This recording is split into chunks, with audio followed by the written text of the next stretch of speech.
Hey, good afternoon, everybody. It's 6 minutes past the hour of 3 o'clock on Super Talk 99.7. I'm Brian Wilson, your friend and radio buddy, and I am back after a couple of days off. I'm not going through the world half-hearted anymore. No, sirree, Bob. I'm going through it full-hearted, following a little trip to the doc and a little heart surgery. I know. Yeah.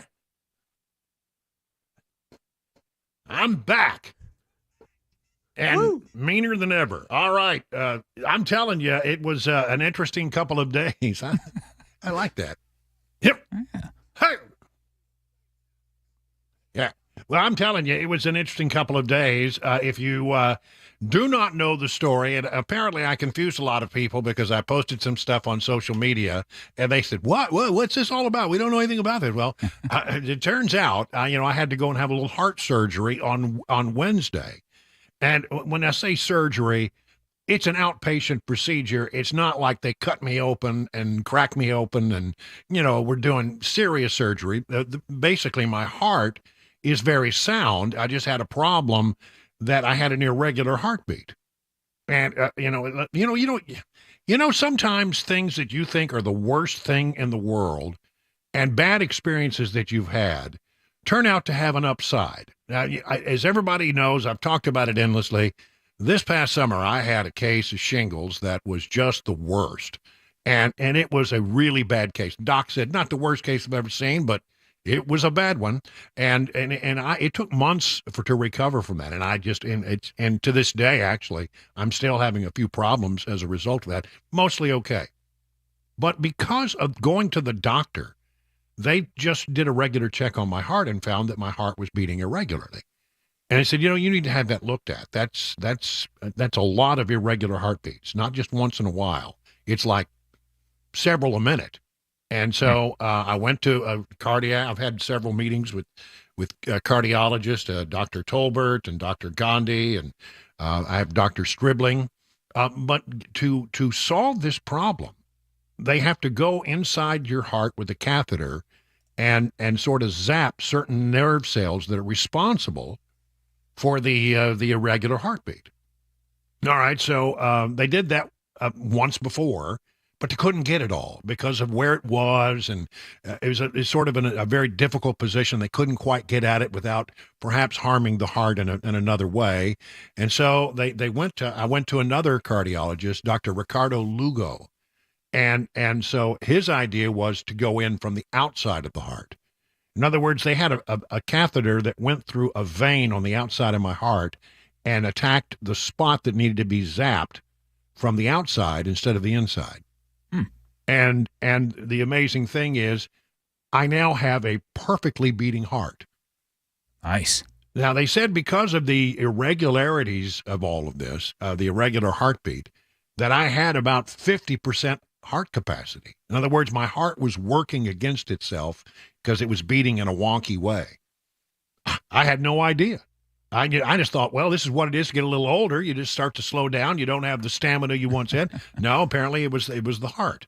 And so now they say that I'm back to full function and everything is ducky. I mean, blood pressure's great and the heart, really it has no issues, other issues out there. But I'm back to beating this. But there was a little bit of diciness in the operating room. Uh-oh. So I'm in the operating room and I'm under. I don't want to have anything to do with any of this. I just want to wake me up when it's over, right? Yeah. And all I remember is I sort of went to sleep and I was unaware of anything that was going on, but all of a sudden, apparently, I started like thrashing my legs around. Ooh. Yeah, I don't know why. And so they brought me out of it real quick. They can do that. So you're out, and the next thing you know, you're awake. I don't mean just a little awake. You're wide awake. Oh, boy. And they were going, hold on there, Brian. You got to stop moving. You got to stop moving. So I didn't know that I was moving. Who's moving? I didn't know I was moving, but I stopped moving, and they were able to complete the procedure with me wide awake. Oh. So like I could feel I could feel the thing in my heart. I mean, I've never had that feeling before. And they pulled it out. And then because I was awake, normally they would have kept me asleep to do some of the suturing they have to do at the end, from the entry point, which I will not even begin to describe to you. So but one way or the other, I am wide awake. I'm having conversations. They're playing some Beatle tunes in the OR, and I'm sort of humming along, and everything's great, and I'm feeling fine. I don't feel any pain, and they got so many connections on my body. Then they're starting to strip off all these connections and pull off all these patches, and it takes about 10 minutes. And I'm having a conversation with the people in the OR. So I mean, I was completely wide awake, unlike the last time. Yes. Now, the last time I came out, I had 4-hour surgery, and I was out. I mean, I was groggy.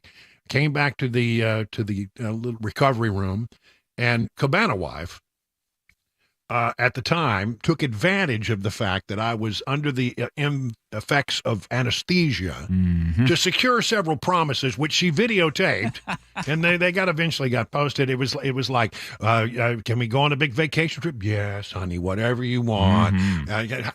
Will you buy me some diamond jewelry? Yes, honey, whatever you want. And all of that, and it was all in good fun.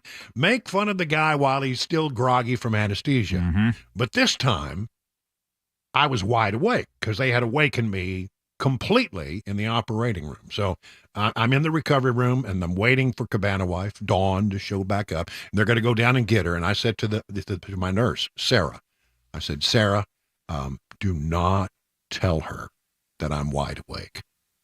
She said, what do you mean? I said, no, do not tell her that I'm here wide awake. Oh, boy. And so she goes down the hallway to retrieve Dawn, and she comes back in, and when she comes in, I'm sitting there, eyes closed, mouth open, like I'm completely zonked, and as far as she knows, I'm going to be like I was the last time, right? Yeah. I'm going to be all groggy and everything. And so they're talking back and forth, the nurse and Cabana wife, and I said, honey, is that you?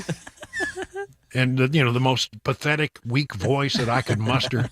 Is that you, honey? And she said, yes, dear, I'm right here. And I said, Sally? Oh, no, you didn't. I woke up and went, booyah! I'm awake. I got you this time. The joke's on you. Well, and now I have to explain who Sally is. This is my first wife. Oh! You are playing with fire, by the way, boy. Who over the years I've had a continually good relationship with. So, but I thought, well, I'm gonna get even with you. You're lucky she didn't put you back under. She thought if it had not been, probably on a heart monitor with witnesses, I might have gotten popped. But no, that is good. I just had a tremendous bit of satisfaction in getting even in the second round. But I got to tell you, that's how uneventful it was afterwards. Good. I mean, honestly, it was like this Dr. Lugo, by the way, people in there rave about him, and I got nothing but good things to say. First surgery was 4 hours. He was in and out in an hour 15. Wow. Yeah. I was back in the recovery room an hour and 15 minutes after I left, which is, he's very good. And my thanks to Dr. Lugo for your professionalism and the way that you handled, he did say to me in the operating room when I was awakened, it was a little dicey there for a moment when you started thrashing around. He's trying to conduct a very, very delicate operation. I'm apparently just, like bouncing around there. But it was uneventful in every way. So I just took a day to sort of make sure that, they told me to take a day easy and to just not stress, and not to lift anything and not to drive anywhere. It's funny how they have all these things they give you at the emergency room, like, and by the way, don't make any important legal decisions today since you've been under the effects of it. I said, okay, I promise you I will not. Yeah. But, got home and Cabana wife, of course, being the truly lovely and nurturing woman that she had, took good care of me and made sure I had my favorite cookies when I got home. And Wow. Isn't she the Nice. best? Isn't she the best? Sally's But, great. Yeah, and so I feel. Just- What was that? He called her Sally. I'm just kidding. I'm just kidding. Oh no! Don't Yeah, I let this shouldn't go do in. that to myself. Now, the thing is, now probably Sally's going to hear about this, and I'll hear from her too. So I'll have two, one current wife and one ex-wife who will be irritated with me about the whole thing. It's the only name I could come up with on short order. I said, Sally. Oh. That's good. So that's the story. I guess the thing that I am sort of convinced about, they say that, and by the way, because of this full recovery, if I had not had this surgery, it probably would have definitely at some point shortened my life. They told me that, my heart, if we didn't do something to fix it, that my life would be a lot shorter. And that now with a full recovery, and I mean my sinus rhythms are perfect, man. Just like you see, and I took a picture of it and posted it. Yeah. The sinus rhythms were absolutely as they should be. Nothing wrong with them. Perfect. And blood pressure was perfect. And so, now I don't know. I might live a few more years as a result of this. Nice. And again, I wouldn't have known any of it. I Yeah. wouldn't have started this entire process had it not been for, something that I thought was a bad thing. And it was a bad thing. But it also had an upside. If it hadn't been for the shingles, then I would never have known about the irregular heart. I didn't feel anything. I didn't know it was a problem until, until we happened Wow. well, I said, we better, well, I'll give it to you. The doctor at the doc in the box when I went here in Watertown was the one who first spotted the irregular heartbeat. He said, your heart doesn't sound right. We need to put do an EKG. They brought the little machine and did it and said, man, you've got a lot of irregular heartbeats. So, you never know when something that you think is a curse is actually going to turn into a blessing. It's true. Yeah. It really is. And so, I now think going forward, every time something bad happens to me or something bad occurs, I think I'm going to stop and say, okay, is there an upside to this? Is there something that, I'm not seeing? And, I just think it sort of changed my life perspective in that regard. But the guys at Ascension, Thomas Midtown, and this one was out at Ascension Thomas West, they're just so fantastic out there and such great skilled people there across the board. Everybody was lovely. Cody, this guy who wheeled me around, was a real character and a lot of fun. And Sarah, who was my recovery nurse, was just as good as she could be. A Mount Juliet resident. Found out we once were neighbors, actually, when I lived over. Wow. So, yeah. So all things considered, I feel like I feel very blessed to have gone through this. And, I'm going to be around for a while. Not going anywhere. You can think that's a good thing or a bad thing. Unless Cabana wife, decides to, extract some kind of revenge, everything shall be pretty good. And just don't call her Sally. No, never again. And Sally, I'm apologizing in advance, so don't call me. And on that note, let me mention it's 20 minutes past the hour of 3 o'clock on Super Talk 99.7.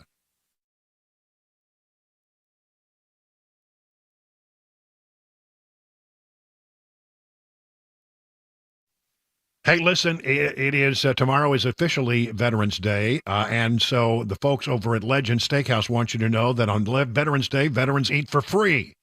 That's right. You get there for lunch or dinner, and they will take care of you, and the tab will go to Johnny Fleeman. Thank you, Johnny. What a lovely gesture that is. You might want to think about them for dinner, or you might want to think about them for lunch. They really want you to think about them in different ways. The lunch, for example, is a meat and two, which is, meats like fried pork chops, Smoky Mountain meatloaf, fried catfish, slow-cooked pot roast with gravy.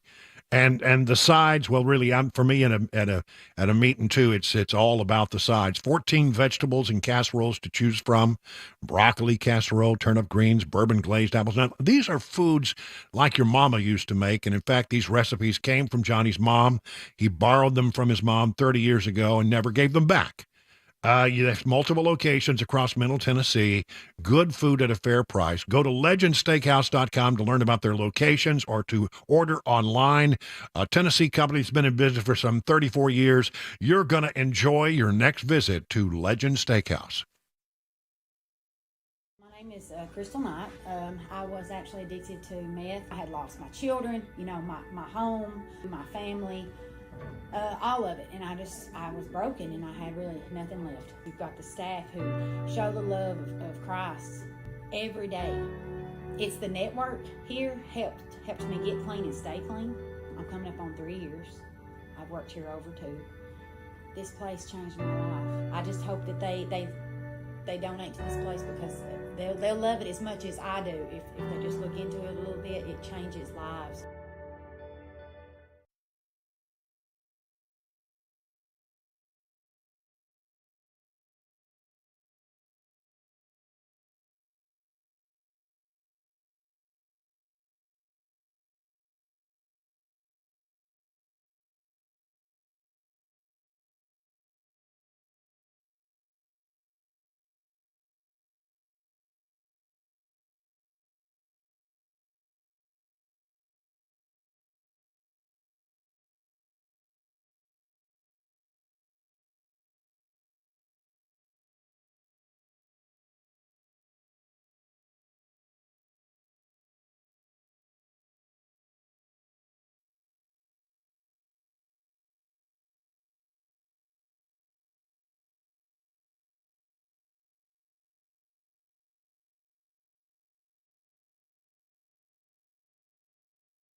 An update on pauses in the Israel-Hamas war. Near 40 dogs need help rescued in Tennessee, and retail theft increasing around the nation. We'll have those stories 30 minutes after the hour of 3 o'clock. I'm Mac Maury on Super Talk 99.7 WTN.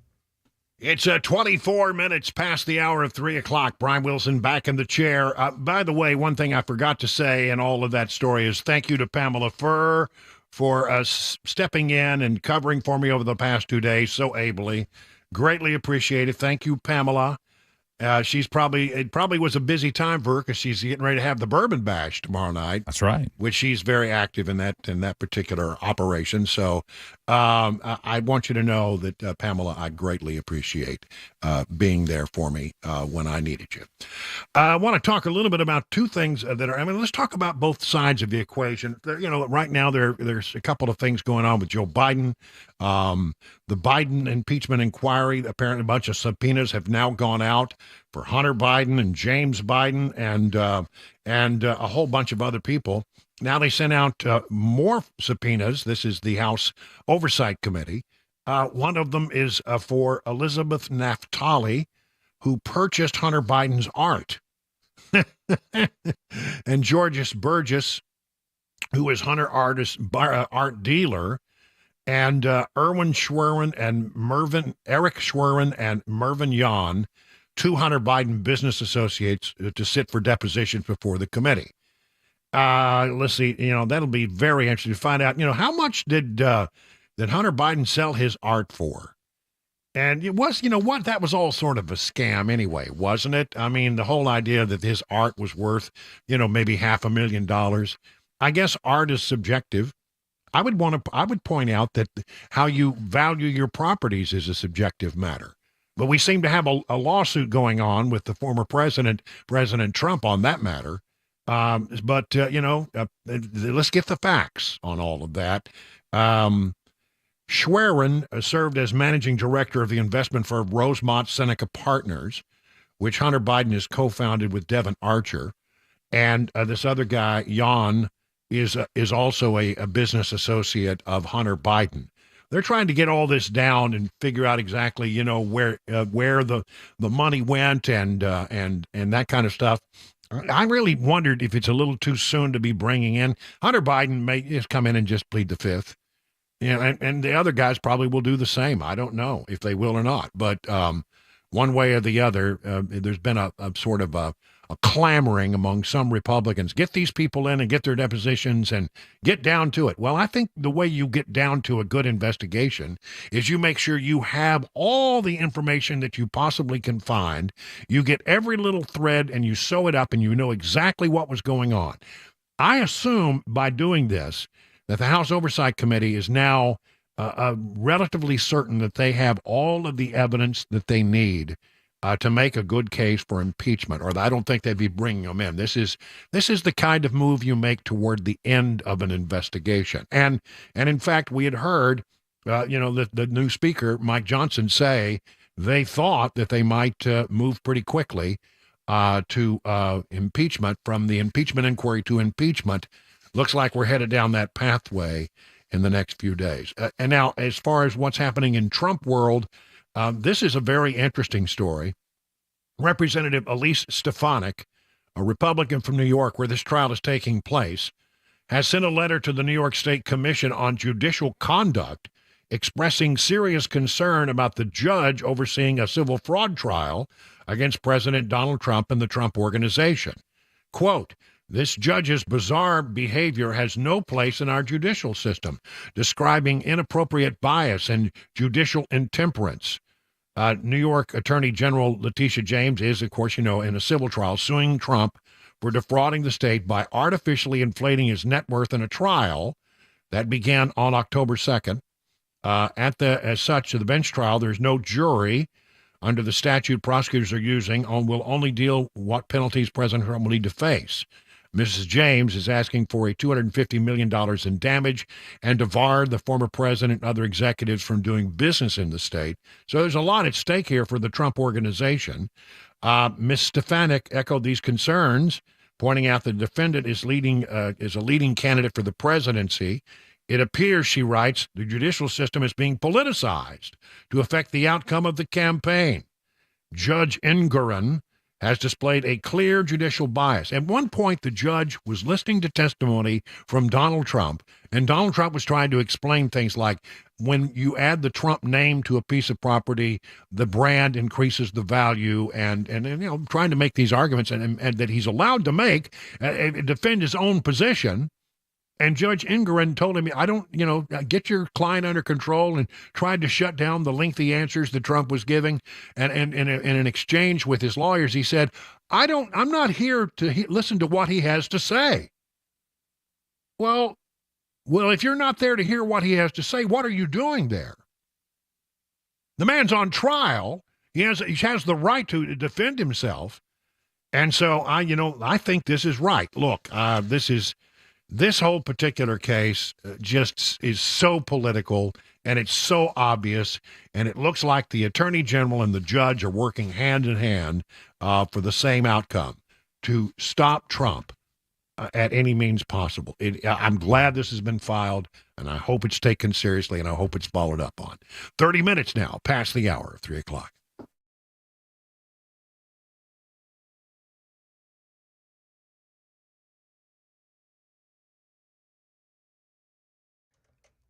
.30, I'm Mac Morey with your top story. 61 degrees, a sunny day in Nashville. Traffic and a weather forecast coming up in 5 minutes. White House officials say Israel has agreed to open a second humanitarian corridor this after agreeing to 4-hour pauses to allow civilians to take shelter from the fighting. Inestela Katera has more from Jerusalem. The White House saying Israel has agreed to expand 4-hour combat pauses in northern Gaza, creating safe corridors for civilians to evacuate. Israeli Prime Minister Netanyahu claims the humanitarian pauses have allowed more than 100,000 people to evacuate to the south. The U.S. is involved in high-level talks to free the hostages taken by Hamas. CIA Director Bill Burns met with Israeli and Qatari officials in an attempt to strike a deal. Right now in Tennessee, News 2 reports that the Humane Society of Dixon is wanting help in rescuing 37 dogs from a home after the owner was hospitalized. It includes 32 Chihuahua mixes and 2 large mixed breed dogs. 12 of the dogs are pregnant and about to give birth. 4 are injured. 2 are nursing, and there are multiple senior dogs.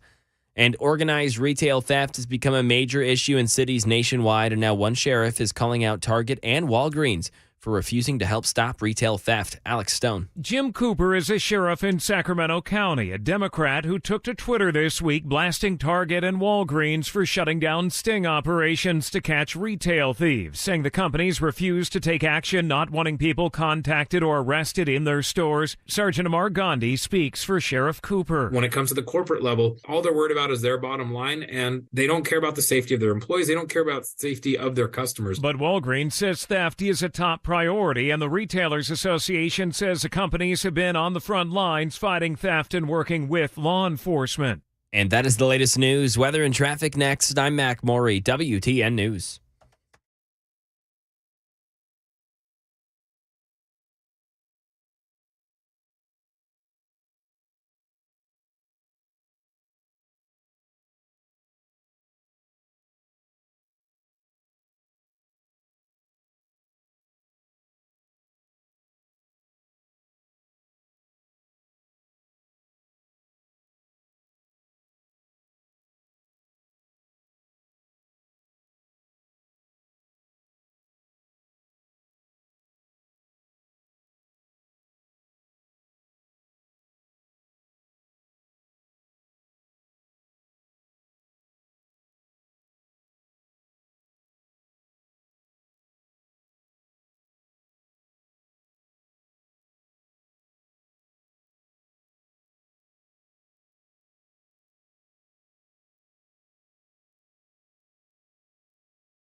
Let me tell you about the Special Operators Transition Fund. This is SOTF is what it's called for short. This is a great idea that they're coming up with to help special operators from the military. You know, these are the highly trained special forces.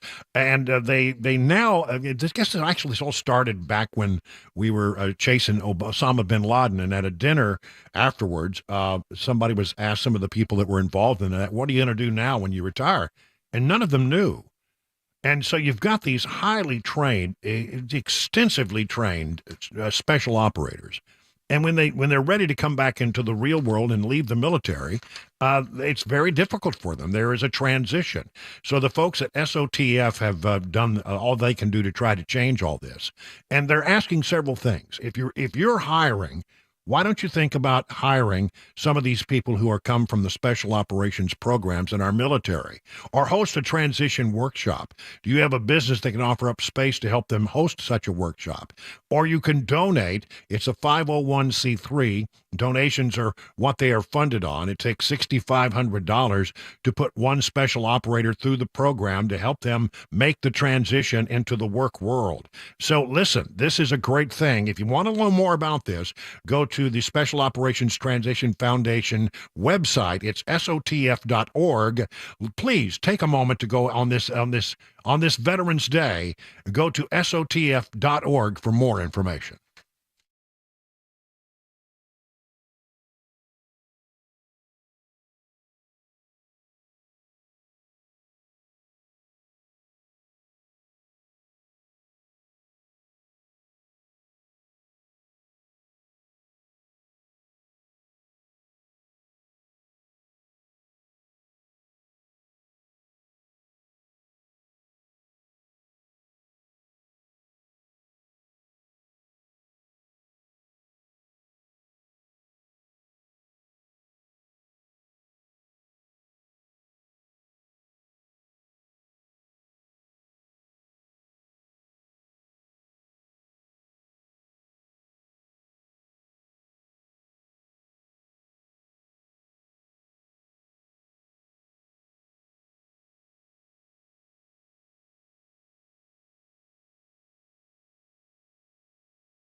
It's 38 minutes now past the hour of 3 o'clock. Brian Wilson in the chair and on the air. Let's talk some 2024 politics. And boy, we got this little soundbite from, the president and his interaction as he's leaving the White House to go on a trip with Peter Doocy. And Peter Doocy asked him about all of these polls that have been coming out lately that show that he's not doing well in the battleground states. Here's how that all went down. Why do you think it is that people should be more concerned about abortion access than your age? I don't think it's a comparable comparison. Why do you think it is that you're trailing Trump in all these swing state polls? Because you don't read the polls. I'll give there are 10 polls. 8 of them I'm beating him in those states. 8 of them. You guys only do 2. CNN and New York Times. Check it out. Check it out. We'll get you a copy of all those polls. Okay? You don't believe you're trailing in battleground states? No, I don't. Well, I'm not sure. It depends on what you think about the polls. It is not just the CNN and the New York Times poll. We told you about the New York Times poll when it came out. How Trump was leading in 5 out of the 6 battleground states, 5 out of the 6 substantial leads. The CNN poll that he mentioned came out after that, and it shows some pretty interesting things. And the four-way, the CNN four-way, which includes some of the other people who are running, the minor candidates like Kennedy and others. It shows that Trump would lead in those battleground states. In the general election, it would lead by 6. CNN says in that 4-way race, Trump would lead by 6 in the general election if the election were held today. In Georgia, he leads by 1. Wisconsin, Biden leads by 2. And those are the only ones that CNN provided. But there's a new Emerson poll. Listen to some of these numbers. Trump wins 4 out of the 6 battleground states in the Emerson poll as well. This just came out. Georgia, Trump leads Biden by 8. Wow. Pennsylvania, which is one of the swingiest of all the swing states, the one to watch, Trump leads Biden by 4. In Michigan, Biden is leading by 2, and in Wisconsin, it's a tie. But in Nevada, Trump leads by 3, and in Arizona, Trump leads by 2. So 4 out of the 6 with 1 tie in the Emerson poll. Now, there's another poll out here. And let me just give you a little background on the people who did the polling. This is a group called Data for Progress, and it's a Democrat polling operation. These are folks who do polling for just the Democrats. And they asked the question, if it was Biden and Trump in Ohio, how would you vote? A Democrat poll has Trump up by 8 in Ohio. And why is that significant? Well, and it's significant because the other day, when we had the 2023 elections, Ohio, everybody's talking about Ohio's going blue. The issue of abortion, it's gonna win it for everybody. Well, it's really not going to do that. It doesn't appear, because you can have one strong feeling about abortion, but a whole nother strong feeling about who should lead our country. And right now, according to the Data for Progress, a Democrat poll, Trump leads in Ohio by 8. Wow. And again, the other number that's pretty shocking is in the 4-way race in the general election, Trump up by 6 by CNN. So, the numbers are looking pretty good there. Joe Biden can say, I'll look at my polls and you look at your polls. If you're looking at the numbers that I'm looking at and you're a Democrat, you've got to be in a full-on panic. This does not look good for Biden at this time. And, that's why I have said from the start, and every day I look at these numbers, and I will be shocked if Joe Biden is actually the Democrat nominee. So, you got to wonder how the Democrats are going to engineer this. I don't think there's anybody that can pull Joe aside and talk to him, except for the possible exception of Barack Obama. So I think that it's probably, I heard somebody say today, and it sort of seems sort of plausible to me, that they will keep this alive until the Biden-Harris campaign alive, maybe until just before they get to the convention. And then, somehow they will engineer the old switcheroo. I'm telling you, there is great nervousness among Democrats. And Joe Biden can, walk out in his aviator sunglasses and talk about how, you haven't seen the polls that I've seen. No, but I've seen these polls. And if these polls are even close to being right, we have a series of polls now that do not look very good for the Biden reelection effort. So let's just remember, again, polls are a snapshot and doesn't mean that will exactly happen. But, I mean, you have to look at them and wonder if there's a trend here, and I see a trend. Joe Manchin made it official on Thursday that he will not be running for re-election in the state of West Virginia as a senator. And that was widely expected because he's going up against a very popular governor who's a Republican. You got to understand that in West Virginia, it's a very ruby red state. A Democrat has a hard time anyway.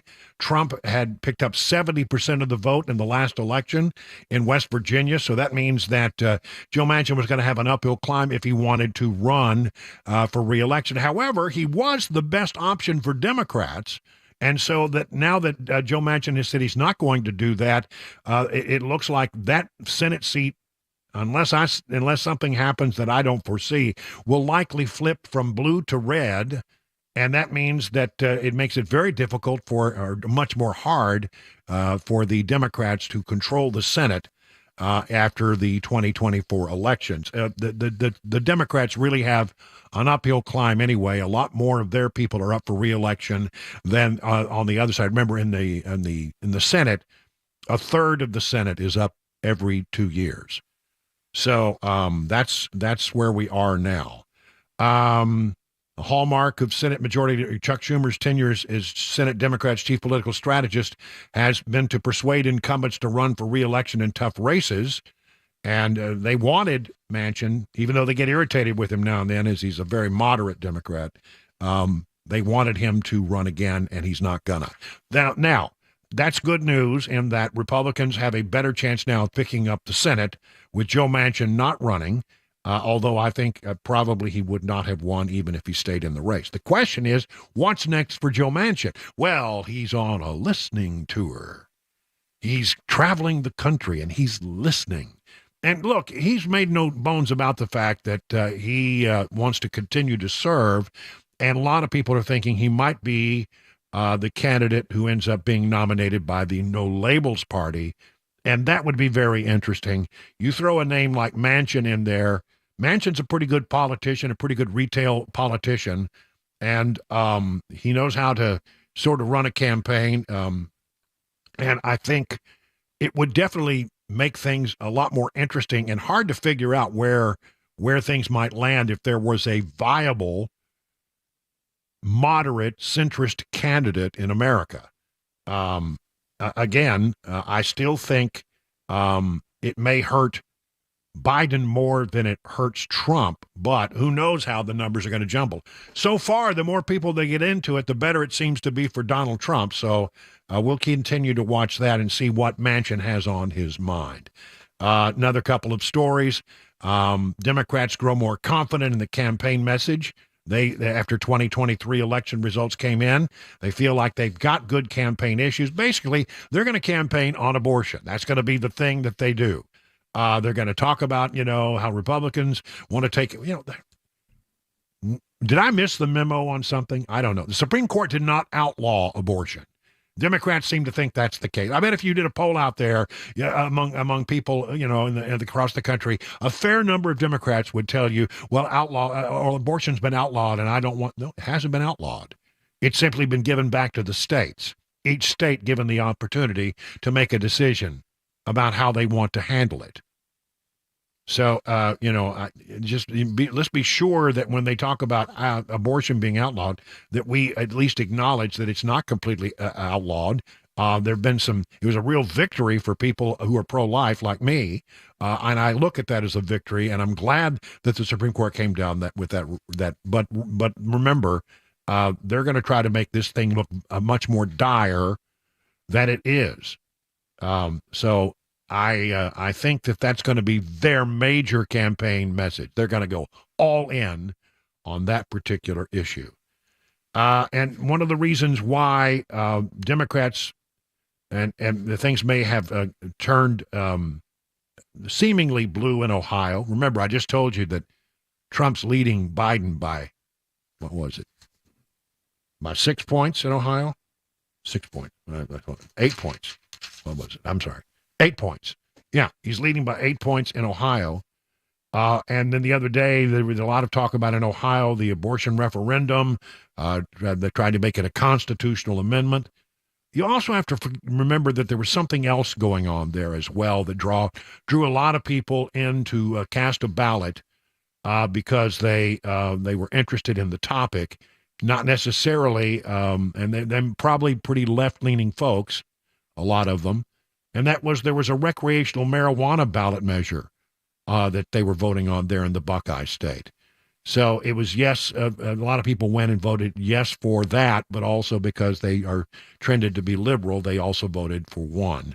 I'm not sure it's a true test of the abortion issue and the strength of that issue in the coming election. But remember, there were two things that were drawing people to the polls. One more little item from the CNN poll that I told you about. A majority say that there is no chance they would vote for Joe Biden in 2024. This is the Breitbart assessment of all of that data. Democrats that swing voters ignored the president's talk points. 51% said there was no choice of voting for Biden. 45% said they were a Biden voter. 4% labeled themselves as a potential Biden voter. In contrast, voters gave President Trump better marks. 48% said that there was no chance of voting for Trump. 49% said they were a Trump voter. 2% labeled themselves a potential Trump voter. So, I mean, it's, again, there's a lot of people out there who don't like Biden. And quite frankly, there are quite a few voters, not necessarily on the Republican side of the equation, but just generally in America who don't like Trump, which makes me wonder more about somebody like Manchin getting into the race. I will say this, and I just want to sort of reiterate it. So far, as best I can tell, and it's still early, and there's these numbers are sometimes all over the place, but it looks like to me when you start bringing in 3 and 4 and 5 candidates, it helps Trump and it hurts Biden. 51 past the hour now. Hi, I'm Paul Winkler. We know that diversification is an important part of the investing process, but how do you reduce risk of a portfolio through diversification? Well, you use correlations. Now think of bathing suit sales and suntan oil sales. They tend to move together, right? Think of bathing suit sales versus winter coat sales. More dissimilar movement, and that's the idea. But why is diversification so important? Well, think about it this way. Everybody would like to have this happen with their investments. They just go straight up. But what we know is this is really what tends to happen. Markets may go way up and then down, or down, then way up. Now let's say if we isolate parts of that curve right there, and the first curve right there, and the second curve right there. If you're putting money away for retirement, every time you put money in, if this is what's going on, you're buying more shares. Then just before you retire, the market goes up, you're really happy. If, on the other hand, you keep paying a higher and higher price and then the market goes down, you're really sad.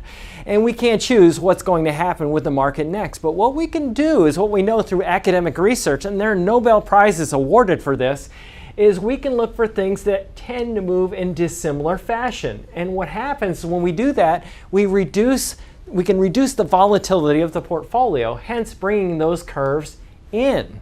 Now that's the idea. Now, if you want to learn more about our approach to investing and financial planning, go to paulwinkler.com and set up a free 15-minute phone call. Or you can call 615-851-1950.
Speaker of the House in Tennessee, Cameron Sexton, joined WTN and gave his thoughts on the now dead Belmont student who was hit by a stray bullet that was allegedly fired by a man with a lengthy criminal past, crime trends around the nation, plus potholes in Tennessee. See where the volunteer state lines up with other states. Those stories and more coming up. 4 o'clock, Super Talk, 99.7 WTN. Well, let's take a look at the markets if we could. Boy, a big day on the Dow, up 391 points. The S&P up 67. The NASDAQ up a full 2%, up 276 points. So vibrant green on the major indices. You know, it's never too soon to start thinking about the next tax year. So today, and in our little conversation with the folks at Beacon Capital Management, some advanced look at some things you need to know about the 2024 tax year. Ty Draper is standing by with that. Hello, Ty. Hey, happy Friday, Brian. The IRS gave guidance towards tax changes that'll go into effect for 2024, but won't really be applicable until 2025. You had inflation increase adjustments push the standard deduction for married couples up to $29,200 for 2023, while the standard single filers deduction went up $750 to $14,006. And while the tax brackets really didn't change much, the income ranges between those brackets rose anywhere from about 5 to 6%.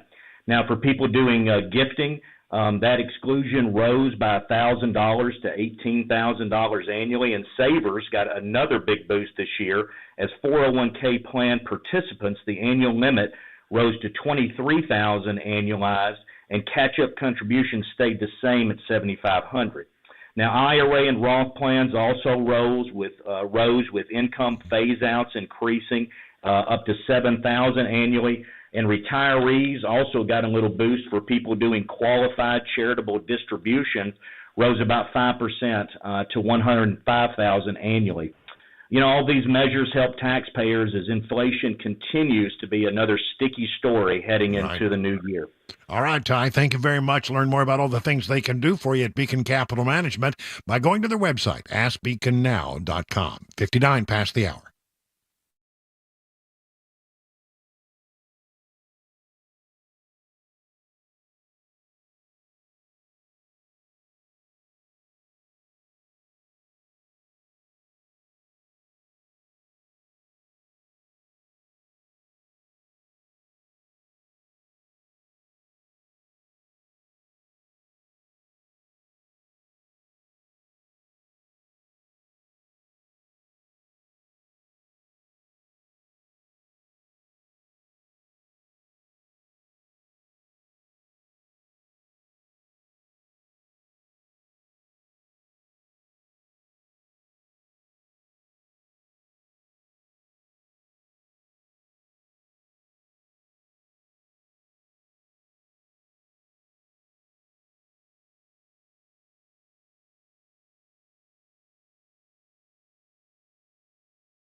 .402, I'm Mac Maury with your top stories. 59 degrees, a sunny day in Nashville. Traffic and a weather forecast coming up in 5 minutes. Speaker of the Tennessee House, Cameron Sexton, joined WTN's The Matt Murphy Show and discussed the now dead 18-year-old Belmont student Jillian Ludwig, who was murdered by a stray bullet in the Edge Hill area. The man accused of this crime, Shaquille Taylor, had a criminal history and was reported incompetent for trial back in May for an aggravated assault with a deadly weapon charge. Sexton says that if Tennessee Senate would have done their job, none of this would have ever happened. He explained that Taylor's crimes since 2015 have gotten more and more violent, and that the flaws in the system led to him not being either in a mental health facility or in jail. You have law enforcement who says that this person is a danger to society, and then you have mental health evaluation from doctors who want to say, well, they're not a risk to society, even though his criminal history has been for 8 years. 2015, the people who evaluated him this year, and the judge had to dismiss the charges, they knew the history that he had. You knew that he was going to offend again. And so for them not to deem that those past crimes, that he was competent at that point to be charged and pled, to all of a sudden when he gets to a more violent crime, now he's deemed incompetent. Sexton says that Taylor's attorney is now more than likely to point to that incompetency rule as a defense. And a group that represents urban police departments around the country says crime numbers dropped dramatically over the past year. Andy Field with some details. The Major Cities Police Chiefs Association reporting that the number of homicides, rapes, robberies, and assault are far lower this year than last. The report citing Philadelphia for a nearly triple-digit drop in murders in 2023. The number of reported crimes in each category fell by more than 1,000 cases. Aggravated assaults down nearly 7,000. Potholes in Tennessee. The USA Today did a report looking at potholes, and Tennessee ranked highly, not in the way you'd want it to. The report shows that data from AAA shows 44 million drivers paid for repair on their vehicles due to damage from potholes. And according to the report, which also used Google Trends data from 2020 to this year, Tennessee ranks 4th in the nation for pothole problems behind Washington, Minnesota, and Michigan. And then Indiana, California, New York, Maryland, New Jersey, and Georgia round out the top 10. The report adds that nationally, the average pothole repair bill is $460, and the number of repairs jumped by 57% between 2021 and 2022. That is the latest news. Traffic and weather next. I'm Mac Maury, WTN News.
Hey, good afternoon, everybody. It's 8 minutes past the hour of 4 o'clock on Super Talk 99.7. It's Friday. That's right. It's Friday. And a pretty, typical, I think a nice fall day. Yeah, this is seasonable. Yeah, seasonable. It was clear skies, a lot of abundant sunshine out here at bucolic Watertown. And right now, a lovely 59, call it 60 degrees. That's what you want in the fall. Good. That's I'll take that all day, and then twice on a Sunday. I am Brian Wilson, back after a couple of days off to have a little procedure done on my heart. It went well. If you missed the opening monologue here on the show, I'll just save you the short version. Is that I had an irregular beating heart, and now I don't. I mean, these doctors are truly amazing. I mean, truly amazing, the things they can do, and it's a good thing for my longevity. So if you ever had some thought, well, I'm getting weary of this guy, well, I'm not going anywhere. I'm going to be around for a while. No doubt about that. And my thanks to Pamela for filling in. I want to mention in the 4 o'clock hour, we do a thing. It's a tradition on this program. On Fridays in the 4 o'clock and the 5 o'clock hours, at 4:35 and 5:35, we do what we call Phone Your Farb Friday. And it's my favorite part of the week because I never know what's going to come across the transom. I never know what's going to be on your beady little minds, but we're open to anything, So if you got some thoughts about something going on in the world, something that's irritating you, if you have a question, or if you have, some kind of bug in a place where a bug should never be, just take advantage of our 100,000 watt soapbox and call in. Get your thoughts together.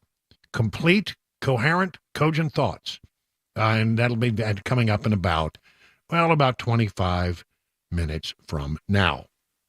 Time to do a little, I'll call this a sort of a swamp update. What we have here is a couple of stories from the swamp, which is full of all kinds of weird things. We are not that far away. I think it's November 17th. So this is the 10th. So we're about a week away from the government officially running out of money. And the question is, how's that going to be resolved? Here we go from Newsmax. GOP spending plan hits a new snag as a shutdown looms.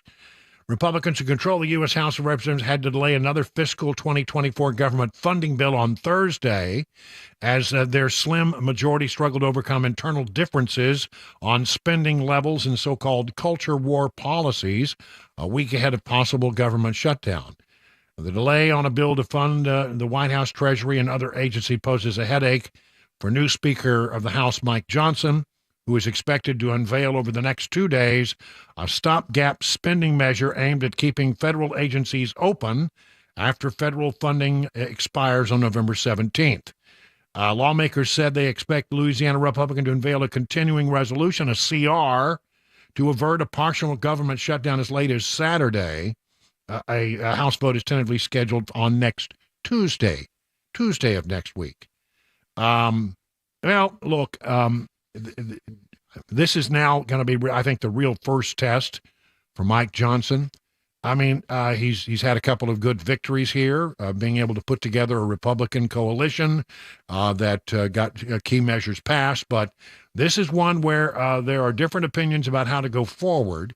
And quite frankly, the regular order that should have been in place sort of got waylaid in the 3 weeks that we didn't have a Speaker of the House. We could have had all 12 of the appropriations bills done, sent to the Senate, land in their lap.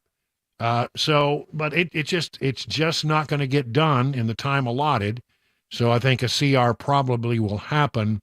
But will some in the Republicans in the House be looking to make big policy changes through the CR? It probably doesn't have much of a chance of passing unless it's clean. Won't go through the Senate. So is there a possibility of a government shutdown? Yep, there is. Is this government shutdown a horrible thing? Nope, it's not.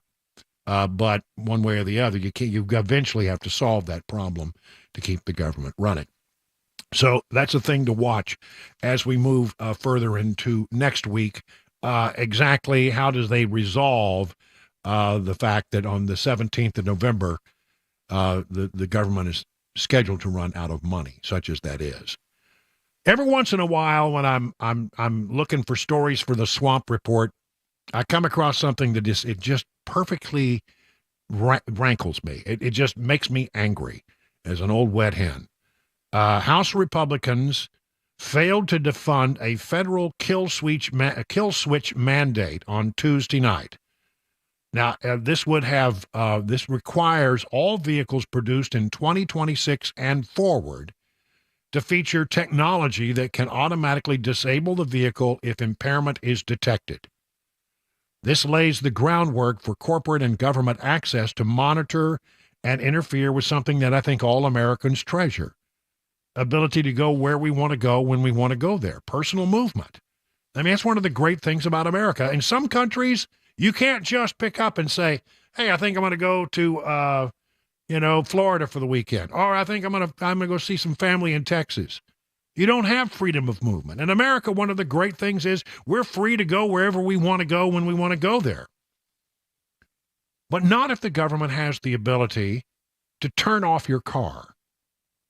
And that's what a kill switch is. It would give some people think in government an opportunity to shut you down. Now, let's say that someday the federal government decides that we need everybody to stay home for some reason or another. And they just put out they make sure that your cars can't run. Turn them off. Listen, Republicans ought to be against this 1,000%.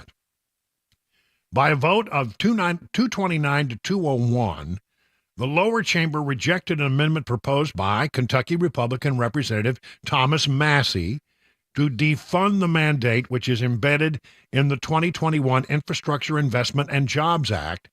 Massey's measure received 210 no votes from Democrats and 19 from Republicans. Just 2 Democrats supported the amendment, and 199 Republicans voted for it. 8 members did not participate in the late-night vote. The 2021 infrastructure law passed by Congress requires car manufacturers to include advanced drunk and impaired driving prevention technology as standard equipment. The provision requires such technology to passively monitor the performance of the driver and prevent or limit motor vehicle operation if an impairment is detected. In other words, manufacturers will be required to implement a kill switch mechanism on that car that can disable the vehicle based on performance. But is that where it stops, is the question. USA Today sought to downplay the 2021 infrastructure bill kill switch provision in January, labeling the warnings from Massey's and others as false, but that I don't think that it necessarily is. Automobile experts told USA Today the bill does not direct a kill switch to be implemented in cars, nor does it give any third parties, including law enforcement or government officials, access to the in-vehicle technology. Well, let's just see how long that lasts. It's a step in the wrong direction for sure. So this is one I think we need to watch very carefully, and make sure that, I mean, look, we don't want drunk drivers on the road, right? I get that. I'll tell you, sometimes I'm driving down the highway and I get behind somebody and I think, oh my gosh, this person is impaired. This person is drunk. This person is weaving all over the place. And then I say, I'm just going to get around him and get ahead of him. I don't want to be around this person. Best thing to do, I think, is probably stay behind him, but that's not an option for me because I'm an impatient man. And so I'm going to go around him. And I go around him and I look over at them. You know what they're doing? They're texting. They're on their phones. They're texting. They're not drunk. Now, are they impaired and they're driving? Well, yeah, I guess so, because they're not paying attention to their driving. So they're not driving with a full focus, but they're not drunk. Look, I have a car that will tell me, my pickup truck. I drive my pickup truck and I'm going down the road. And if it thinks that maybe I'm not paying as much attention as I don't know how it does it. I don't know. Is it looking at my eyes? Is it looking, about how well I stay in the lane? I don't know what it is, but I mean, whatever it is, it will give me an alert that maybe I need to pull over and get a cup of coffee or take a break. I mean, a lot of cars have that. I mean, they've had it for a lot of years. That's not uncommon. And do I pull over? No, not always. No, I say, no, I need to pay better attention. You're right. I'm losing my focus on a long trip. That sometimes happens. But I wasn't drinking.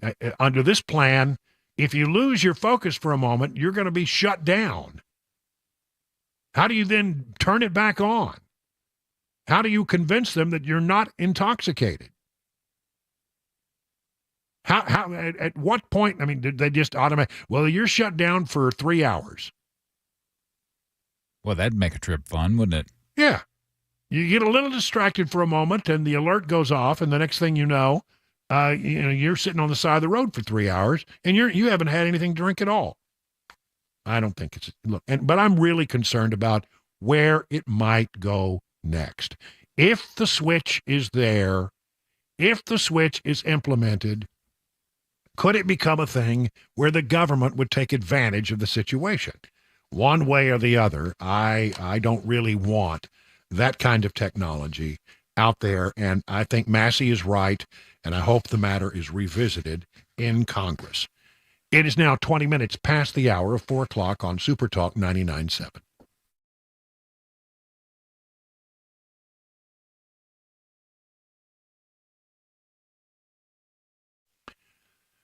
Comes to large home repairs, things like waterproofing and foundation repair. If you have cracks in your foundation or you got a sinking or sloping front porch or whatever it might be, the folks at USS are the folks that you need to talk to. They can help you. They're the experts.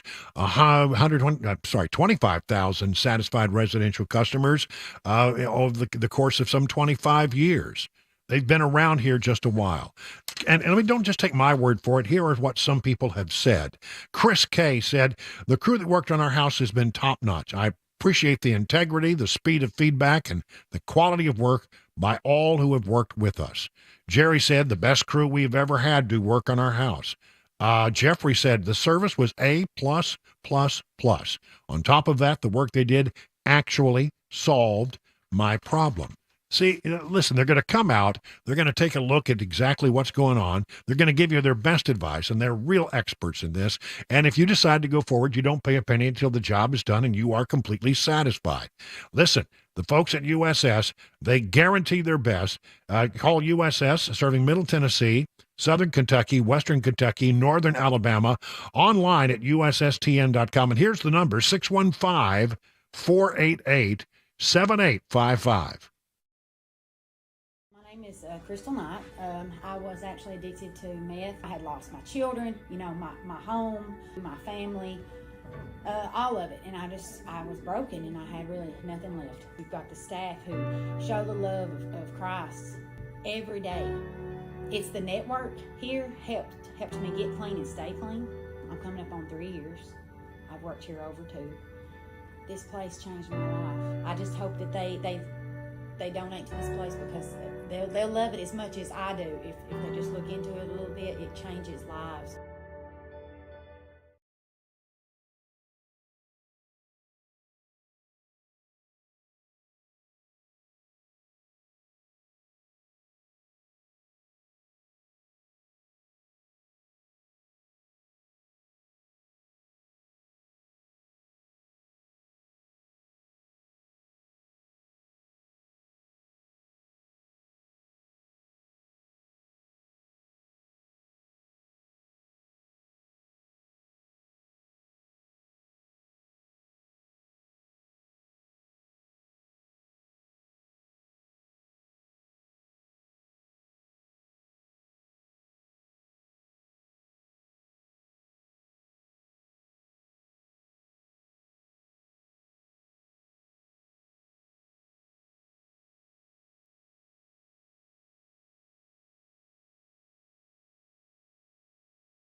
Another potential government shutdown 1 week away. A house fire that ended in one person injured. And the latest money news from today. That and more. 4:30 Super Talk 99.7 WTN.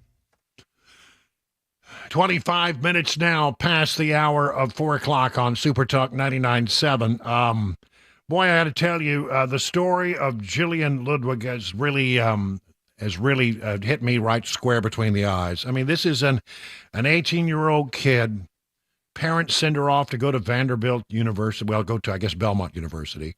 And she's 11 weeks into her college career.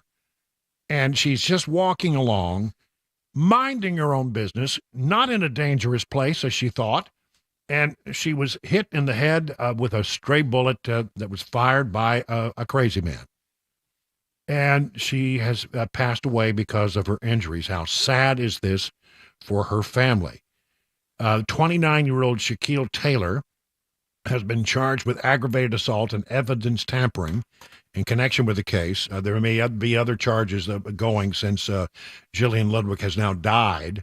A 2023 graduate of Wall High School in Wall Township, New Jersey, moved 900 miles from home to pursue her love of music. As many students do, they go to Belmont University for that. She had already established herself in a short period of time as a passionate bass player, brought to life by music, and was highly thought of. Now lost because there was a crazy man on the street. And this Shaquille Taylor guy, oh my gosh. Let's talk about that guy for a moment. He was out on a $10,000 bond on a felony auto theft. That's an incredibly low bond for something like that, it would seem to me.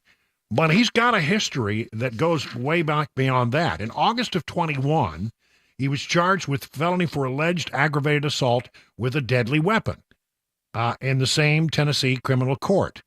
The cases against him on those charges continued until May 23, when 3 doctors testified in Davidson County Criminal Court that Taylor was not competent to stand trial.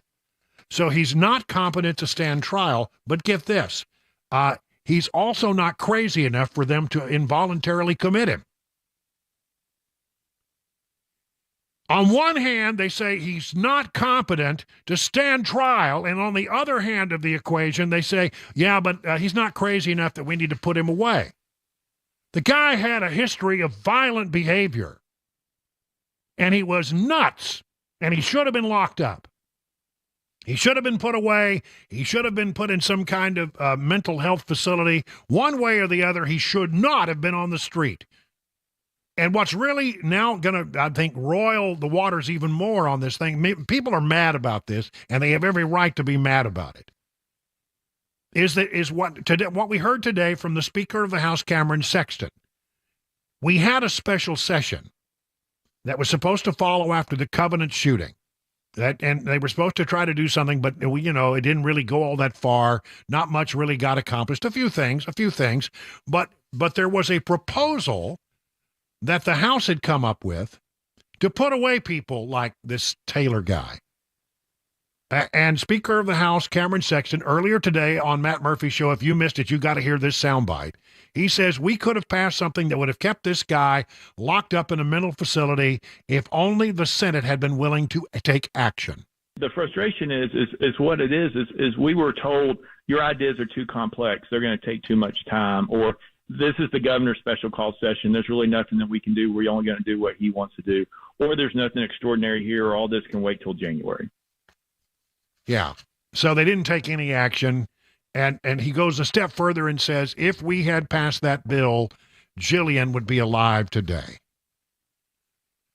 Pretty strong words from the Speaker of the House.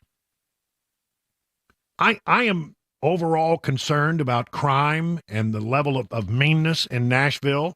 I think that we have people like it. Well, according to Channel 4, they've identified some like almost 230 people who are on the streets in Davidson County alone, I guess it is, who are a potential threat to themselves because they are deemed incompetent to stand trial. And again, how many of them are incompetent to stand trial, but not so crazy that you can't put them away? do we have others out there in this community that could cause the same kind of problem? We have a right to be safe when we walk and we drive through our city that we love so much. We should feel a level of safeness. But there are 230 crazy people running around out there who might cause us harm. We need to do something about that. ASAP. And then there's this, very quickly.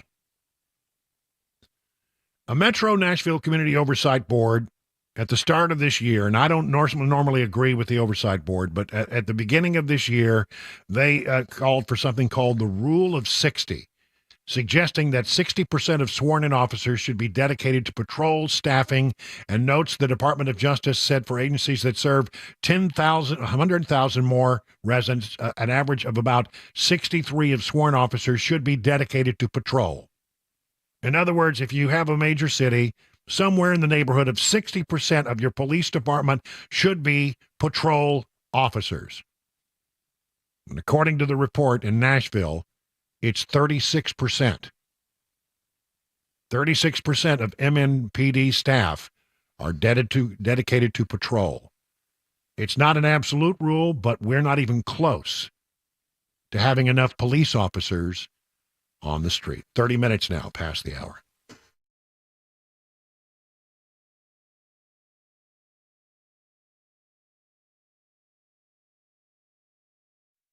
.30, I'm Mac Maury with your top stories. 59 degrees right now on Music Row, and expecting a fairly nice fall weekend. Showers possible both Saturday and Sunday.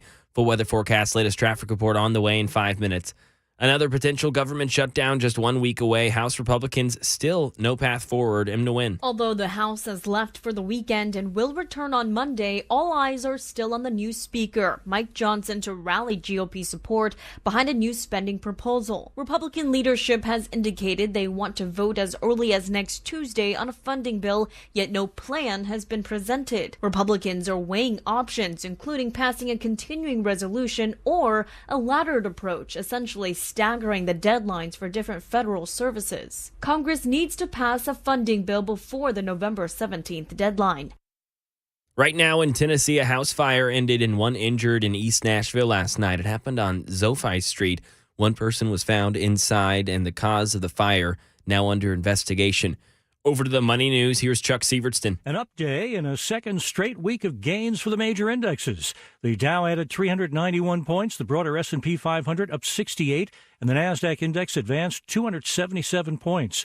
The broader markets also had a big day. The New York Exchange had over 1,700 shares close higher. Fewer than 600 others declined. 2,100 stocks in the Nasdaq closed higher, about 1,300 others lower. November is on track to be one of the market's best months of the year. The rally was widespread, lifting shares of big tech behemoths to the smallest money-losing companies. Unity Software, the video gaming software company, and Hologic, the medical device maker, closed higher. Bets diminished for a December interest rate hike by the Federal Reserve, even though a report in the morning showed inflation expectations on the rise. More companies reported better profits for the latest quarter than analysts expected, but the focus is swinging toward what companies will do later this year and beyond.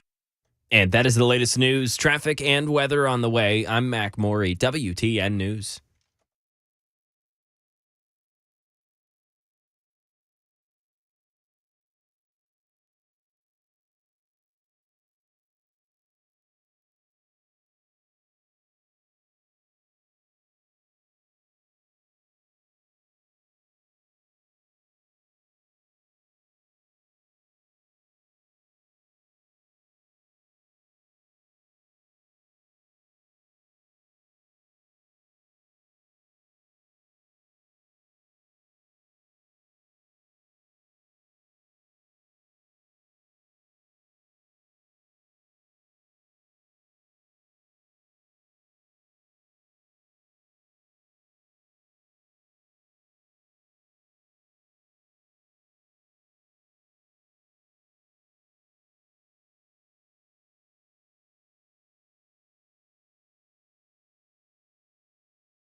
Let me tell you about Genesis Diamonds. They got the big sale coming up here, November 17th, 18th, and 19th. That's next Friday through Sunday. It's an extraordinary event with savings 20, 25, 35% store-wide. This is the event that people wait for all year long, and just in time for Christmas shopping. Rings, earrings, pendants, bands, bracelets, nothing held back for this once-a-year, 3-day sale. Acclaimed designers from New York and California will be flying in with expanded collections and special pricing. It's like the biggest jewelry trunk show you've ever seen times 10. Check out all new collections, the latest styles in both fashion and bridal jewelry, plus get 0% interest financing so you can spread your payments out. Don't miss this year's best jewelry event, the one where they break all the rules. And yes, Genesis luxury pre-owned Rolexes are also included in all of this. You'll find the hard-to-find Rolex models and get special pricing for the event. Lab-grown diamonds also included. It's the final store-wide sale of the year with discounts of up to 35%. Don't miss it. Genesis Diamonds, 3 days only. November 17th, 18th, and 19th, only at Genesis Diamonds, my jewelry store in Green Hills and Cool Springs. Specifically regarding precision ag, this is a movement or an initiative that Pheasants and Quail Forever is taking on where we can help farmers take advantage of the data they collect and during harvest, during planting season, and use that to identify areas in the field that are underproducing for whatever reason. Maybe it's shade, water, there's perennial wet spots, odd areas that are just hard to farm. Farm equipment's getting big now, and it's hard to farm some of these smaller areas.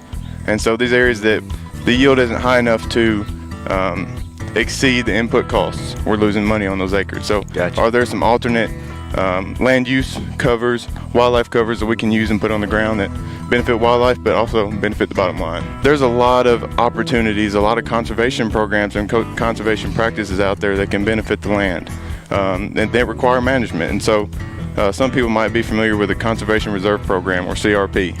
And that is a program administered by USDA for farmers and landowners to take those certain areas out of production and return them to a wildlife cover beneficial to different wildlife. We started taking non-productive acres years ago and putting them in CRP, and seeing a great benefit of that, not only for wildlife, but erosion control and the money side of it. You know, we have to make a living to stay in business just like everybody else. You know, if you've got non-productive acres that you're losing money on, and you can get something out of them, plus benefit the soil from erosion, plus benefit the wildlife.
"38 minutes past the hour of 4 o'clock on Super Talk 99.7. Brian Wilson back after a couple of days off.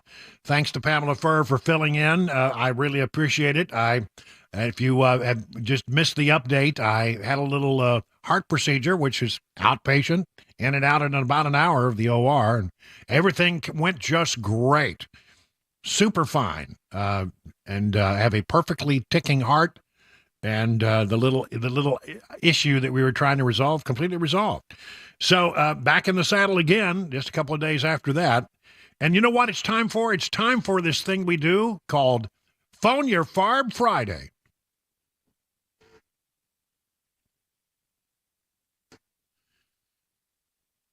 That's right, 615-737-9986. You know the number. And this is how it works. It's your opportunity to get things off your chest. If you have a bee in your bonnet, a burr under your saddle, or a bug in a place where perhaps you should really not have a bug. Well, just get on the phone and take advantage of this 100,000 watt soapbox that we call Super Talk 99.7.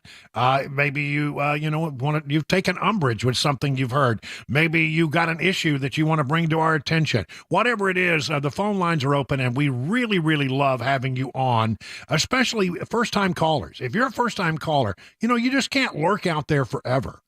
You've got to come in and play with us and let us know what's on your mind. 615-737-9986. Let's get busy out there, folks. We've got time to fill here, and I want to know what's on your mind. Start with Ricky in Watertown. Ricky, hello. You're on with Brian on the drive. Hello. How Hey. you doing, sir? Doing well. Good. I'm glad to hear you are. Did you get the spaghetti sauce I left on your front porch last Friday? Well, yes, and we didn't know what that was all about. We found a mysterious jar of spaghetti sauce on the front porch. That was you? Yeah. I kept hearing about the spaghetti sauce your wife didn't like. I thought, well, I'm going to take him a jar of the good stuff. All right. Well, listen, thank you so much for that. Yes, we did receive it. We were a little confused, but we definitely did receive it. Thank you for being so kind, Ricky. Appreciate it. Danny in Lebanon. Danny, you're on with Brian on the drive. What's on your mind, Danny? Well, welcome back, Brian. Glad everything went well for you. And Thank you. Pamela did an awesome job while you were gone. She always does, yes. Absolutely. Well, the reason I called was this shooter that couldn't stand trial for this assault before, what's changed where he can stand trial now, or are they just going to let him go again now that he's murdered somebody? I can't imagine that would. Yeah, I can't imagine that would be the case. I mean, if it had been, apparently the last time they let him out, it was on an auto theft charge.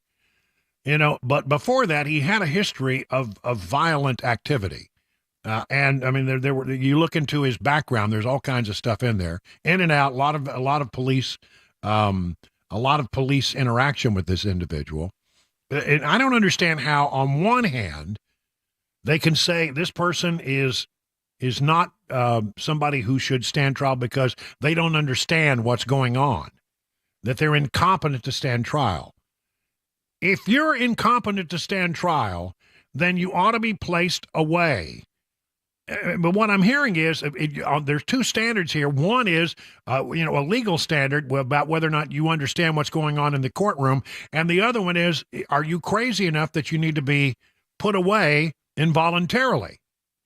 And apparently they don't, there's different standards for that thing. So you can, on one hand, be found incompetent to stand trial in a court of law, but apparently unless you are, I don't know what it takes to get an involuntary commitment for somebody, but I think the standards ought to be the same. If you cannot be found competent to stand trial, then you've got to be put in some kind of mental institution, especially if we're talking about a violent crime. And if you're not talking about a violent crime, maybe it's different.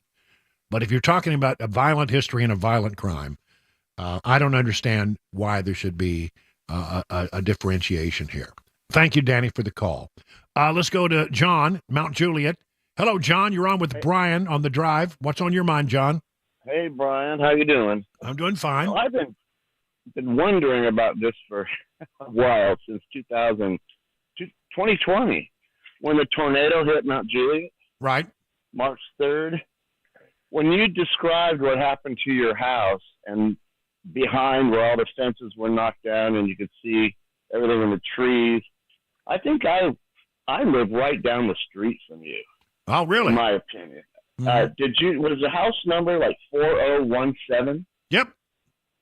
Yep, that's your house on a Fone Drive. When you said that, I thought this has got to be on our street. Yep. Yeah, that was a hell of a day. I remember I left when I found out the tornado was coming, because I had heard it had already hit Nashville, and I thought, I just got to get on the air. So I got up, put on my clothes, and drove out of the neighborhood and went up to the MAPCO up there near Providence. and I stopped in to yell at the lady who had always had my coffee ready there for me, sweet lady there, and I said, you know, there's a tornado coming. You better get ready. And she said, yeah, we are. But I got in the car. By the time I got up to the intersection there to get on the interstate and head toward Nashville, it came through. And when I went back into my neighborhood before I came to work, it's like one house was gone, and my house was heavily damaged. And that house I would have been in the bedroom that, there was no wall left in that bedroom when it was all said and done. So I was fortunate to not have been there. But I hope everything's going well for you, neighbor. AJ in Cookeville. I'm sorry, I got to go, AJ. I'm sorry, I got to go, John. AJ in Cookeville, you're up next on the drive. What do you think, AJ? All right. Well, on the Ohio thing, first of all, let me clarify. I'm a heartbeat guy, because if most people when we declare them dead, it's because they no longer have a heartbeat. So, in my opinion, the heartbeat is where we should declare life to be protected. That's where I stand. But I think Ohio was brilliant because they have taken the bullet out of the gun on both of those issues by turning it over the people. It is no longer a Democrat issue. It has been settled in that state. And I think more states need to do this now that we've got the Dobbs verdict that overturned that horrid Roe v. Wade. All right. And it's now a state's issue. Let the states put it on the ballot and have done with it, and don't do it when there's another election happening for governor or anything like that. Do it on a completely off year. Well, you make a point that you may not have liked what the outcome was in Ohio, but they followed the guidance of the Supreme Court, which was to say this is no longer a national issue. This is something that should be decided state by state. They decided. I think the messaging is wrong, though. I think that many people in America believe that abortion has been outlawed, and it has not. Now, on a personal level, I wish that it was. But that's not what happened in the Supreme Court decision. That's not what happened at all. It was simply just saying to folks that we have a situation where the states should decide this, and some states are going to decide one way, and some states are going to decide another. It hasn't been outlawed, and I think that what Ohio has done is exactly what the high court had imagined. I don't agree with them. I wouldn't have voted that way if I was in Ohio, but that's exactly what's going to happen. So you make a good point, and I found it really interesting that Trump is leading Biden in Ohio by 8 points, according to a poll that just came out. He's leading. If the election were held today, Ohio voters would vote for Trump with an 8-point margin in that particular state.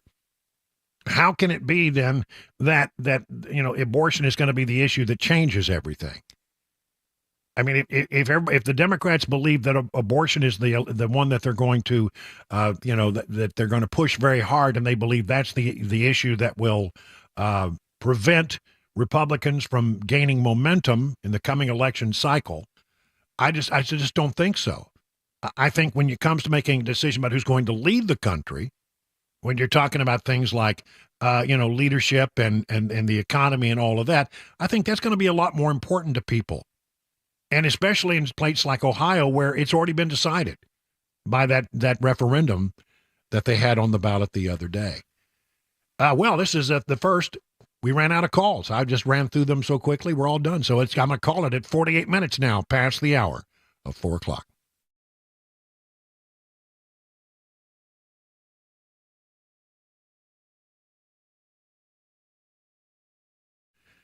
Are you in the market for a pole barn? Then you need to talk to the guys at Stoltzco. They're the folks who can give you a really great pole barn at a great price. Exceptional quality, craftsmanship, fair prices. They can build that new pole barn to your specifications with your needs in mind. That's the Stoltzco difference. You can use pole barns for all kinds of things. It can function as a classic tool and work barn, a garage, or even a little place to live. Flexibility is the key. They combine the classic post-frame barn look with the reliability of modern materials and techniques to give you a finished barn that will stand the test of time. They don't scrimp on quality. They don't cut corners. They believe their customers deserve only the best. So I want you to do me a favor. Just go over to their website, stoltzco.com, STOLTZCO.com, Take a look at some of the examples of things they've done for other people, and then give them a call at 615-622-5992. Stoltz Co., where quality workmanship and great customer service is affordable, 615-622-5992 or at stoltzco.com. Hi, I'm Paul Winkler. We know that diversification is an important part of the investing process, but how do you reduce risk of a portfolio through diversification? Well, you use correlations. Now think of bathing suit sales and suntan oil sales. They tend to move together, right? Think of bathing suit sales versus winter coat sales. More dissimilar movement, and that's the idea. But why is diversification so important? Well, think about it this way. Everybody would like to have this happen with their investments. They just go straight up. But what we know is this is really what tends to happen. Markets may go way up and then down, or down then way up. Now let's say if we isolate parts of that curve right there, and the first curve right there, and the second curve right there. If you're putting money away for retirement, every time you put money in, if this is what's going on, you're buying more shares. Then just before you retire, the market goes up, you're really happy. If on the other hand, you keep paying a higher and higher price, and then the market goes down, you're really sad. And we can't choose what's going to happen with the market next. But what we can do is what we know through academic research, and there are Nobel Prizes awarded for this, is we can look for things that tend to move in dissimilar fashion. And what happens when we do that, we can reduce the volatility of the portfolio, hence bringing those curves in. Now that's the idea.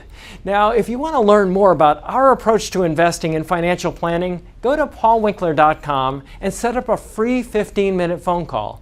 Or you can call 615-851-1950.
Tennessee Speaker of the House drops a bomb in regards to the now deceased Belmont student and the criminal accused of that crime. A Covenant Manifesto release update and a rising concern of passenger safety on airplanes. Those stories coming up at 5 o'clock on Super Talk 99.7 WTN. You know, the left always wants to take all the joy out of everything. And this next story, I just shook my head. I don't know what to think. What's next?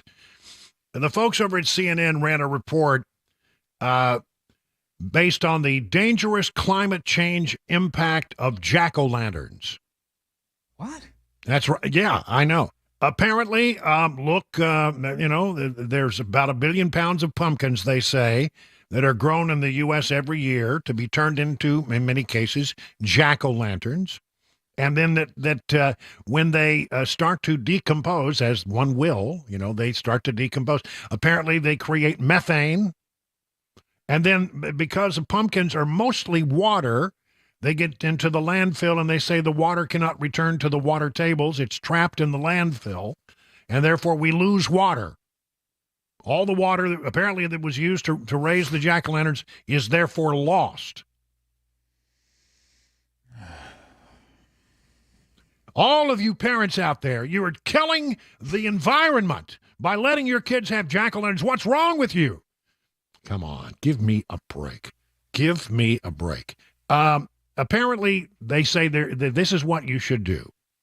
If you're going to do this, don't send it to the landfill. I mean, if you want to buy into this, what you should do is you should take your pumpkins and put them out somewhere where the raccoons and the squirrels can eat them.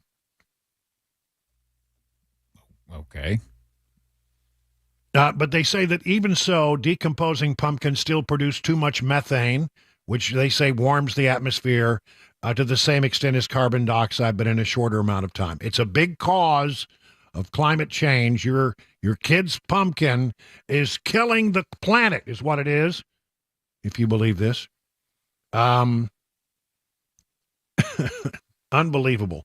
That's so, I look, if this is a problem, then I can't imagine that jack-o'-lanterns are such a big problem that they cause the environment to decay at such a tremendous rate. This is just what? I was just going to say Christmas trees are next.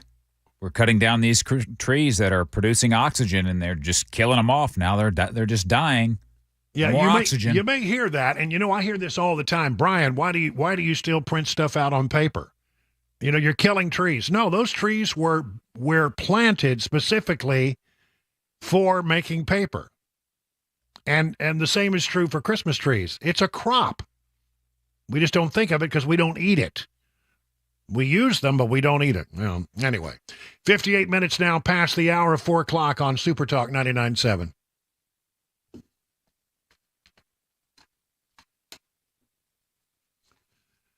Hey, listen, it's exciting news for those who've lived here a long time. You know that Eurofix has been around in Middle Tennessee for about 24 years now. They're the place to go for your European car repair, and we've all gotten to watch them grow. Well, I don't know about you. I love watching a hometown business take off, and the folks at Eurofix are now excited to announce they have a 5th location in Mount Juliet for Eurofix, right on Mount Juliet Road. If you know the area, it's right across the street from the Dairy Queen. Beautiful facility. Eurofix can serve you now in Franklin, 100 Oaks, Murfreesboro, Belmead, and now their newest facility in Mount Juliet. Pretty cool getting to watch a small-town mechanic who started in the barn in the backyard of a single-wide trailer grow to 5 locations repairing thousands of cars each month. At Eurofix, you get a 3-year nationwide warranty and a free loaner car with every repair appointment. Call this number to set up your appointment, 844-EUROFIX. That's 844-EUROFIX, or visit myEurofix.com.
5 o'clock, I'm Mac Maury with your top stories right now. 56 degrees and a sunny day in Nashville. And expecting that this weekend. There was a chance for some showers. They still exist, mainly just Saturday night and the Sunday morning, but they're slight. Latest traffic report, weather forecast on the way in 5 minutes. Speaker of the Tennessee House, Cameron Sexton, joined WTN's The Matt Murphy Show today and discussed the now deceased 18-year-old Belmont student, Jillian Ludwig, who was murdered by a stray bullet in the Edge Hill area. The man accused of this crime, Shaquille Taylor, had a criminal history and was reported incompetent for trial back in May of this year for an aggravated assault with a deadly weapon charge. Sexton says that if Tennessee's Senate would have done their job, Taylor and this wouldn't have happened. More conversations with General Funk about this type of issue right here, where the involuntary commitment clause, if someone's deemed incompetent, would not be held in mental health evaluations or be committed. And so we were working to address that language when we came back the second week of special session. And the frustrating part is only for the Senate to say there's nothing that we can do. And if we would have passed bill, Matt, in special session with the changes that General Funk was proposing, this individual in September would have probably been involuntary committed. And this incident never would have happened. Sexton said that Taylor's criminal history dated back to 2015, and he displayed mental health problems multiple times, as was documented by law enforcement. A Covenant Manifesto update. Metro Legal says that the MPD cannot release a redacted version of the Covenant school shooters' writings because it's still under seal in the Davidson County Chancery Court due to the pending litigation. Metro Law Director says that no release can happen until the legal matters surrounding the writings have concluded. Many organizations in Tennessee and around the country are in lawsuits trying to get these writings released, including the Tennessee Star, and the firm representing them says that the Chancery Court hasn't done anything that would prevent Metro from releasing these documents and that they still have control of releasing them. The Star, along with other plaintiffs, are now waiting for appeals courts to decide whether Covenant parents can intervene to try to keep everything out of the public domain forever. And rising concerns about air passenger safety as we close in on the holiday travel season. The National Air Traffic Controllers Association Union president is warning that U.S. airports could be at a greater risk of near collisions and other close calls, with fewer air controllers keeping watch and the threat of a government shutdown. Justin Finch. The president of the union representing air traffic controllers testifying about widespread fatigue with work schedules, including mandatory overtime. Last year's controllers at 40% of our facilities worked 6-day work weeks at least once a month. And several of our facilities require 6-day work weeks and 10-hour days every single week. Over the last year, the FAA identified at least 23 close calls. The FAA says it's rushing to hire as many new air traffic controllers as possible, but the training and certifying of new controllers can take as long as 5 years. And that is the latest news. Traffic and weather on the way. I'm Mac Maury, WTN News.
Good evening, everyone. It is 7 minutes past the hour of 5 o'clock. And yes, it feels weird to say good evening at 5 o'clock hour, but I'm looking out my window and it's almost dark. So Pretty dark. Have to call it evening.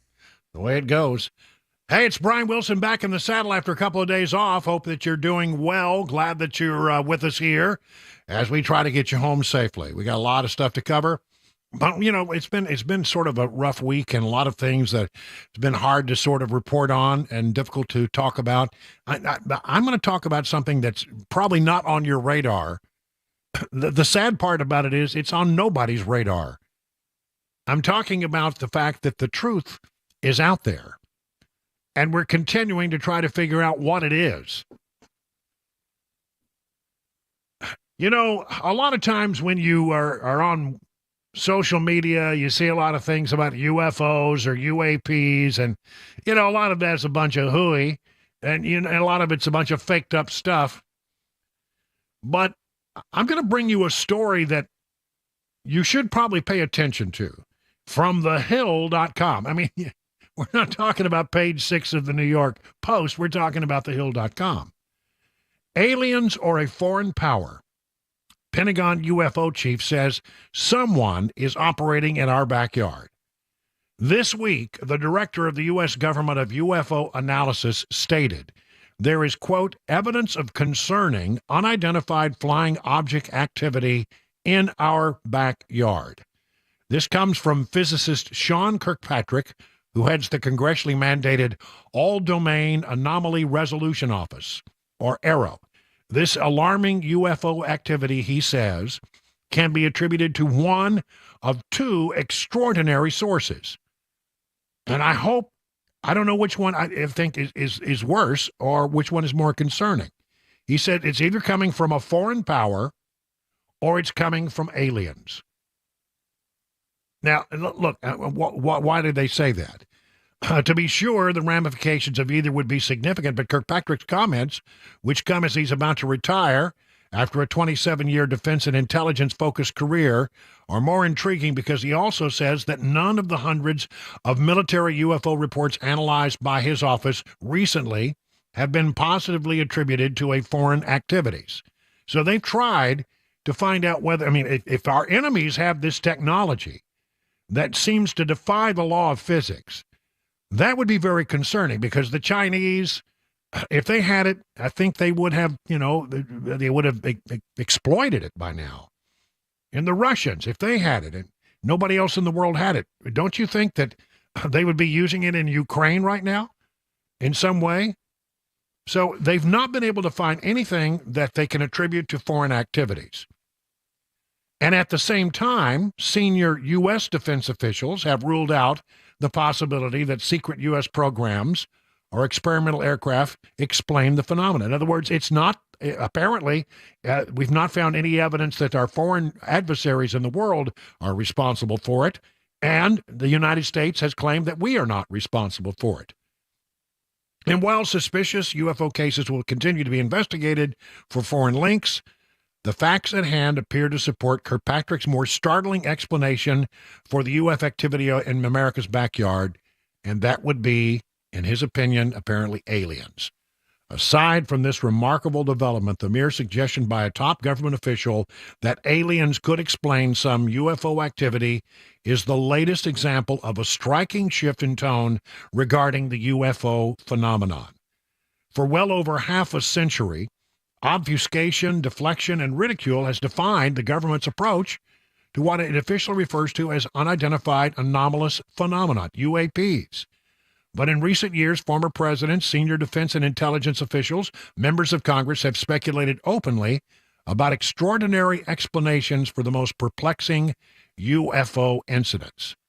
Kirkpatrick's aliens comment fit a broader pattern. Earlier in the year, he raised eyebrows when he co-authored a draft scientific paper with Harvard astrophysicist Avi Loeb, hypothesizing that extraterrestrial parent craft could release many small probes to explore Earth-like planets. Is that what's going on? That we're being, look, you watch Star Trek, right? And they want to find out about a planet over here. They send a probe, right? They don't go blazing in there with the full Starship Enterprise. Same thing. Maybe aliens are sending probes to check us out. I mean, they're not very big. I mean, some of them are like 40, 50 feet. But they move so quickly, one wonders, could they possibly be manned? I mean, they move in ways that they accelerate in ways that if you're a human inside, I'm not sure you would be able to survive it. Or if you're some kind of, being, I don't know that you could survive the kinds of things that those things have been witnessed doing. I mean, incredible feats of maneuverability, incredible feats of speed, and they can literally turn 45 degrees on a dime. And nobody, anybody who has seen them in our military, and there are quite a few people, they say, it's like nothing I've ever seen. They seem to defy the laws of physics. This is something very different from anything they had ever encountered before. A lot of people are talking about silver-colored spheres that hang in the air either singly or in clusters, and sometimes they appear to be translucent. And this is something, by the way, the spheres is something that our military has apparently been encountering since the 1950s. And so here you have somebody from the government now saying, and this guy's going out the door, right? He's got nothing to lose now. His career's coming to a close. I think what I'm guessing here is he's deciding to just say the things that everybody else has been afraid to say, and that is, okay, it could be a foreign adversary. I pray that's not the case, because if they have that technology and we don't, not good. But he says the other opportunity is it us? And we've got all these military officials saying, no, it's not us. We don't know what this is. So it's not some secret program. We've heard that from pretty high level sources. It's not us. What does that leave it to be then? What could it could be? It could be. It could be. Here's another story, and this one comes from Metro UK, and I have never heard this story before. A floating red square the size of a football field hovered over a U.S. military base not once but twice, according to a new report, causing terror and chaos. This incident, 2003, was first made public during July's congressional hearing into unidentified anomalous phenomenon, formerly known as UFOs. Giving sworn testimony, former U.S. Navy fighter pilot Lieutenant Ryan Graves described the event secondhand, recounting the morning of October 14th in 2003, in which a mysterious red square floated above Vandenberg Air Force Base in California. He's talked about it in more detail. Apparently, a second military source has revealed the object returned later in the day. Jeff Nucatelli, a senior patrolman at the time, was not on location but heard all hell break loose as screaming came across the radio. They're screaming, it's coming right at us, it's coming right for us, now it's right here. At first he thought it was a joke. He says, well, Air Force cops are well known for playing pretty elaborate pranks. However, it quickly became clear it was no hoax. It was hard to hear because they were screaming and they were scared, he said. This is all playing out on the radio, and the dispatchers are communicating with them to get more information. It's just chaos, you know. The dispatchers are basically advising everybody to go on alert, trying to get information. By the time Mr. Nucatelli arrived at the base, the object had disappeared, and things calmed down a bit. He said to the best of his recollection, he interviewed about 6 people about this and alongside his superior officers. Basically, what they described was this object was moving strangely, erratically. It got bigger and brighter as it came in. It came in at a high rate of speed, flew right up to the entry control point and stopped. And they all stared at it. And then it just shot off. Although he did not witness the UAP himself, he said he has no qualms in believing the testimony given to him at the time. These guys are trained observers. They're posted out there 24/7. They know what an aircraft looks like. They know what fishing boats look like. It didn't feel like they were just jumping the gun because there had been a UFO. He also interviewed Boeing contractors with top secret clearances who had witnessed the first appearance at around 8:45 that morning and said it was no prank. If they did, they're going to get an armed response from people with M4s, he said.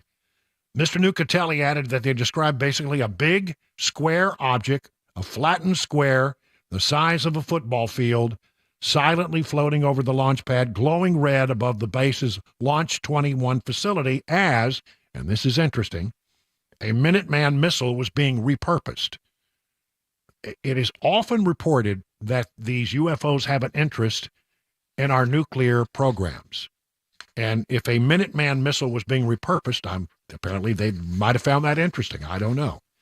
Asked by Lieutenant Graves if it could have been a military test, he said, I don't know. But the military test typically doesn't test technology on an active base because of the potential for disaster to happen is so high. Had there been more cops on the scene, they may have shot at it, so for them to test something over an open Air Force base would just be a disaster. Mr. Nucatelli added he's already provided testimony to the Pentagon's UFO desk. He believes that at least 80 people must have seen the floating red square that day, and he's trying now to track down more witnesses. I've never heard that story. Yeah, that's a new one on me, too. That's a brand new one on me for sure. Look, I don't take this as sort of a thing to laugh at. If there is technology that can go into our most secure areas with impunity, nothing can stop them. They're just so fast and so quick and so maneuverable, and they can, by the way, fly through the air or through the water. That's the weird thing, is that these things apparently can move very quickly in the air. I mean, we're talking about remarkable speeds. Mach 2, 3, 4 have been actually observed on radar and recorded. That's very fast. And apparently we have, and they don't like to talk about this a lot, but we have a lot of sensors in the ocean. It's because we're trying to track enemy submarines. And these things have been tracked on our underwater sonar capabilities, moving very quickly, faster than anything that should be moving under the water. So I think it's something that we need to be aware of.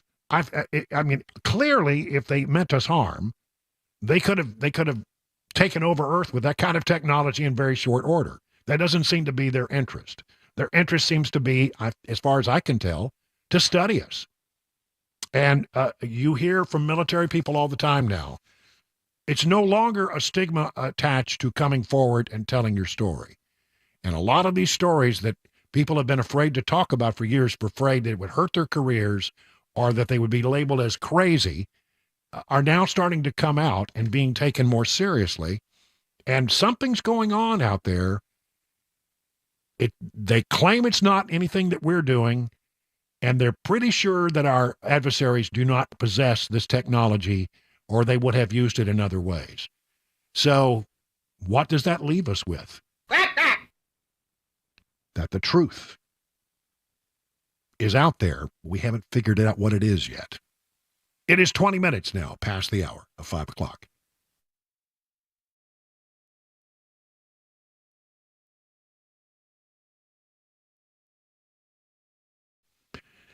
Big news from DT McCall. If you've been thinking about buying a gun safe but putting it off, now is your time. Gun safes are sales tax free. That's right, sales tax free. It's hunting season.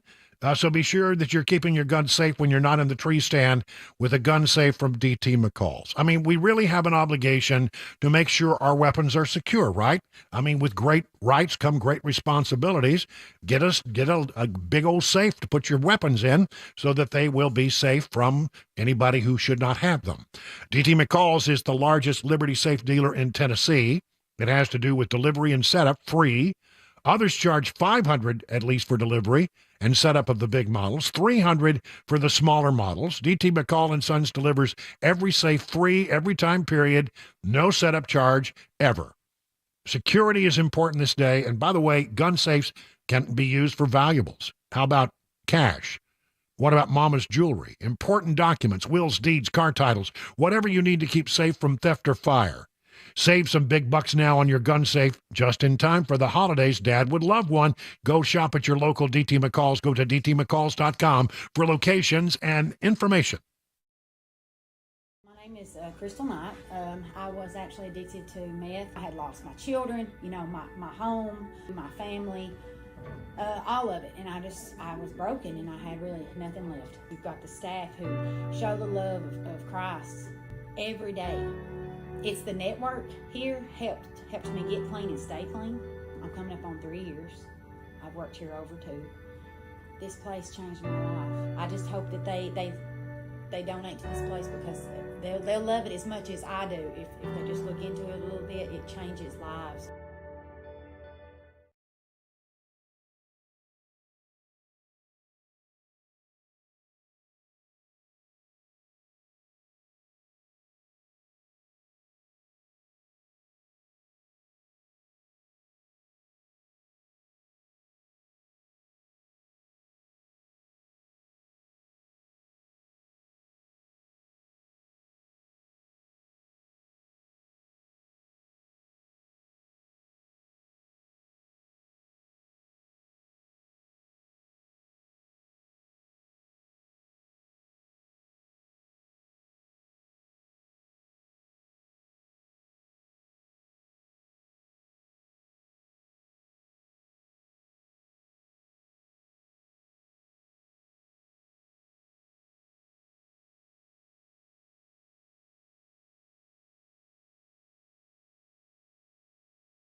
An update on pauses in the Israel-Hamas war, a missing man in Tennessee, and an update on the Michigan sign-stealing scandal. Those stories coming up at 5:30. I'm Mac Morey right here on Super Talk 99.7 WTN.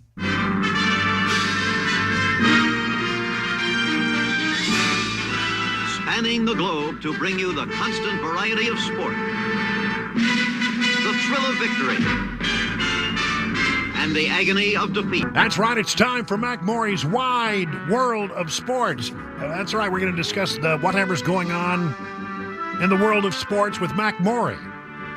And now here is the host of our program, he said, and redundantly, the one, the only Mac Morey. Yeah. Woo. Woo. You know, the crowd just goes wild every time. Every time. That's right. Enthusiastic, yeah.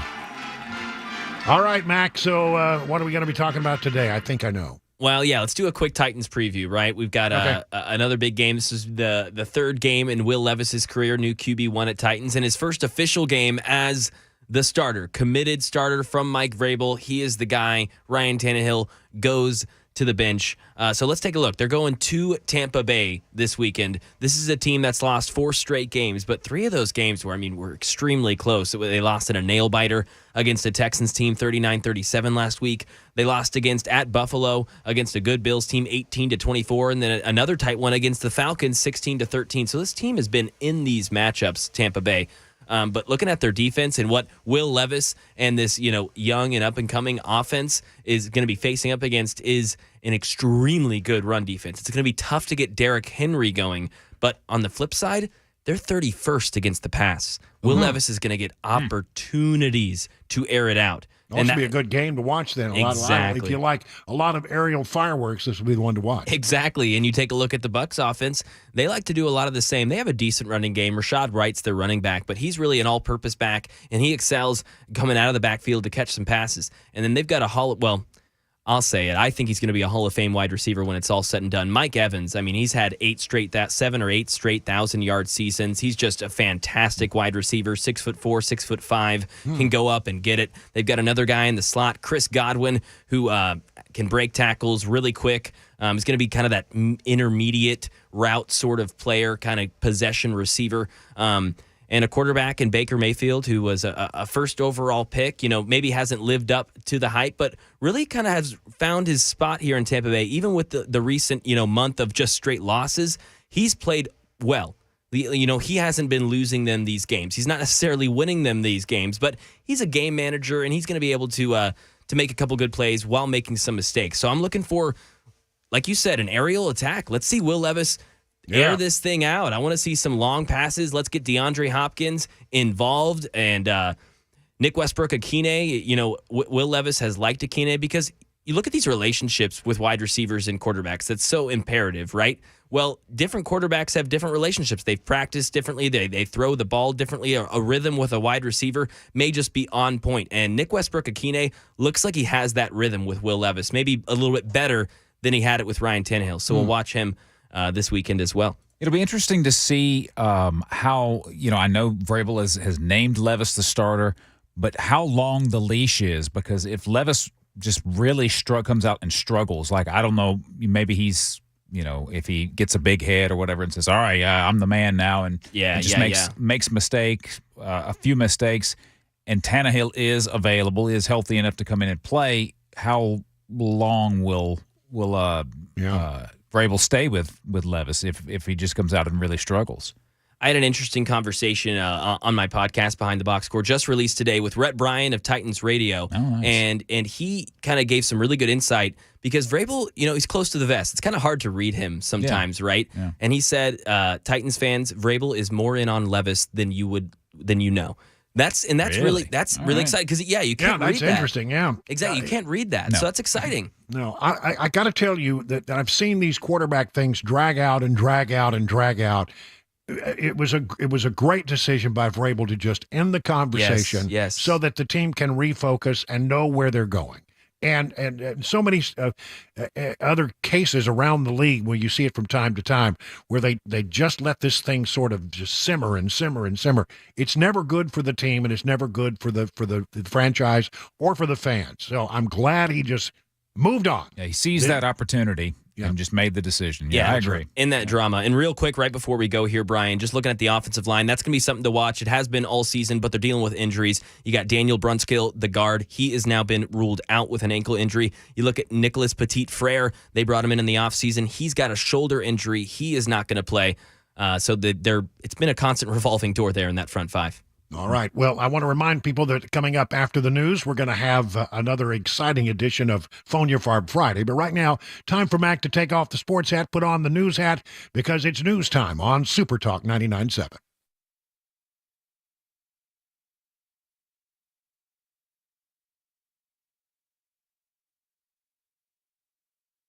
.531, I'm Mac Maury with your top stories. 55 degrees in Nashville. Full weather forecast. Latest traffic report on the way in 5 minutes. White House officials say Israel has agreed to open a second humanitarian corridor. This after agreeing to 4-hour pauses to allow civilians to take shelter from the fighting. Ines De La Catera has more. The White House saying Israel has agreed to expand 4-hour combat pauses in northern Gaza, creating safe corridors for civilians to evacuate. Israeli Prime Minister Netanyahu claims the humanitarian pauses have allowed more than 100,000 people to evacuate to the south. The U.S. is involved in high-level talks to free the hostages taken by Hamas. CIA Director Bill Burns met with Israeli and Qatari officials in an attempt to strike a deal. A missing man in Tennessee. News 2 says that Murfreesboro police are searching for a man who was reported missing today. 34-year-old Michael Hoover made some concerning comments about self-harm over text to a family member right around when he went missing. He's been entered into the National Crime Intelligence Center database, and if anyone has any information, you're asked to call police. Sports news, the Big Ten's expected to rule on whether there will be punishment to the University of Michigan football team over allegations of cheating. Dave Packer. The punishment for sign stealing would likely be the suspension of Michigan coach Jim Harbaugh for an unknown period of time. The decision will be made by Big Ten Commissioner Tony Petitti. If he does suspend Harbaugh, sources tell our partner ESPN that Michigan has been preparing to challenge the ruling in court in an effort to keep Harbaugh on the sideline for the Wolverines' big game at Penn State on Saturday. Notice from the Big Ten could come while the team is in transit or even after they arrive in State College. And final ruling on that suspension has come out. Jim Harbaugh will not be allowed to coach on the sidelines for the remaining 3 games of Michigan football's regular season. He will allow to be with the team during the week of practice. That is the latest news. Traffic and weather on the way. I'm Mac Morey, WTN News.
Well, you know, the cooler weather is here. The last thing you need is to be without your heat when you need it. If it's on the blink, call the number I would call, 615-775-7833. That's the number to Busy Bee, HVAC, and Plumbing.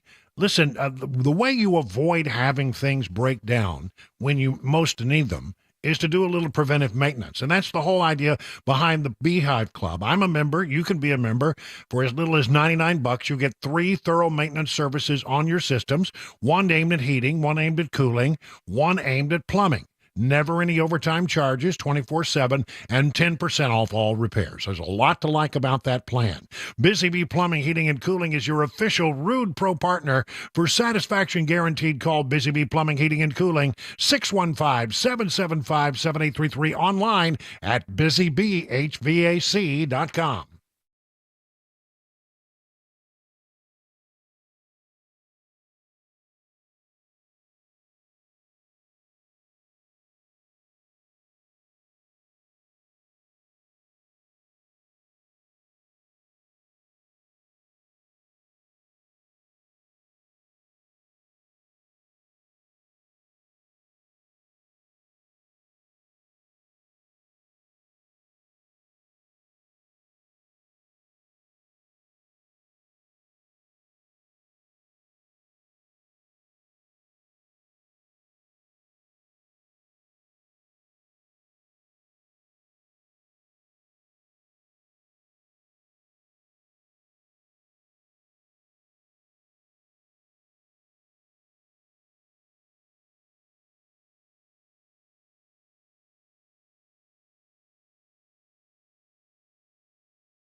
Hey, let's get right to it, ladies and gentlemen. My favorite part of the week, that time where we let you have your say. A little thing we like to call Phone Your Farb Friday.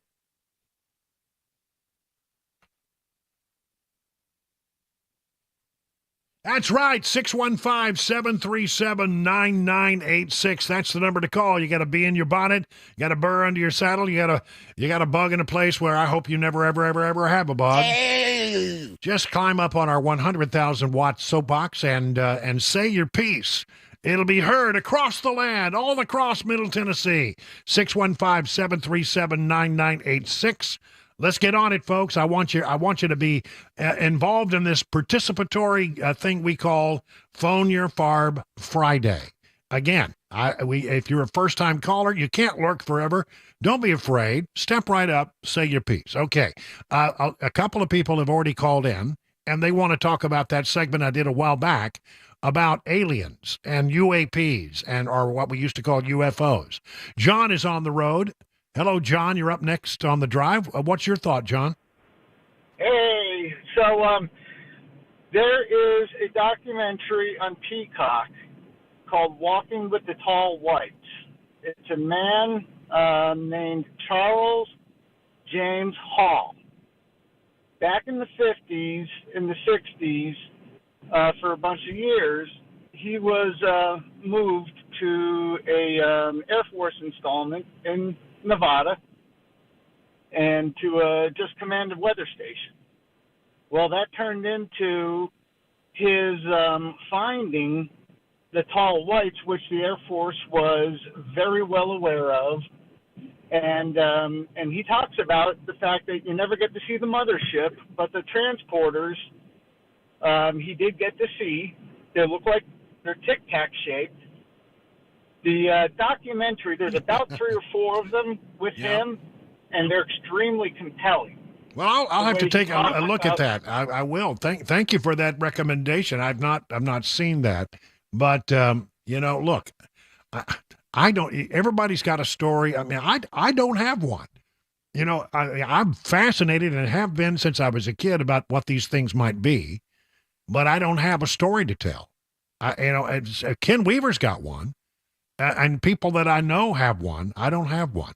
Hey, listen, we got some open phone lines. Let's get busy, folks. 615-737-9986. What's on your mind? Let's get busy here. Calvin, same topic. He's calling in from Lebanon, as we say it here. What's on your mind, Calvin? What do you got to say about all that? Well, Brian, I'm not the smartest guy. I only got an 8th grade education, but I feel kind of stupid even calling in and commenting on this because I really don't believe in aliens. I'll just tell you one guy's opinion of listening to what you were saying earlier. They're riding around in spaceships doing things that is out of our recollection, going underwater, doing all this stuff, things we've never seen before. They got to build these things. We got to build cars. It seems like to me they got a plant it up and running somewhere with industrial plants and smoke coming out of stacks, and we're so dang smart we're missing all this. So I don't know. I just don't get it. I just don't see how. It'd take a whole lot to convince me there's aliens out there. So that's just my opinion. Well, you're not alone in that, Calvin. There are people who look at all this stuff rather askance and say there's got to be another explanation for it. I just don't know what that explanation would be. I really don't. The fact of the matter is that they have the ability, these things that have been witnessed. I mean, look, you listen to some of the testimony from Air Force pilots or Navy pilots who have encountered things they can't begin to understand or explain. And they seem very credible. These aren't crazy people. These aren't nuts. These are people who have seen something. Maybe they were afraid initially to say much about it, but they have seen something that they cannot explain. And so, that's I think the thing that is more compelling to me is that we can't quite figure out what they are. And now you got a guy leaving the Pentagon who is He's on his way out the door, and he's in charge of this now. And he says, "Look, there's a couple of explanations, and none of them are particularly are not particularly good. I mean, it could be aliens or it could be a foreign entity. I pray it's not a foreign entity. If it's a foreign entity, we got a huge national security problem. Because if it's the Chinese or the Russians, to me, the only ones capable of doing something like this, then it is something that we need to be very, very afraid of." All right, thank you for the call, Calvin. New topic, Marty in Murfreesboro. You're up next on the drive. Hello, Marty. What's on your mind? Hey, buddy. How are you doing today, sir? Doing well. What's up? Good. I have just a statement. I've been a Republican for a long time, and, man, I'll tell you, the FBI was trying to overthrow a president in 2016 and stop the election. Now they're trying to put people in jail. Then they're going to people's houses. And now they're trying to put another president back. He's trying to put him back in jail. And yet, my stupid party agreed and voted for a new headquarters for the FBI. This is like becoming the most worthless party I've ever been involved in. It is troubling. Yeah, it is troubling. You're exactly right. And it seems to me that we have a situation where we definitely have a Department of Justice and an FBI that are in need of realignment. We had this once before. After the Hoover era, it was decided that the FBI under Hoover had gone too far. And there's a lot of evidence that, yes, indeed, that was the case.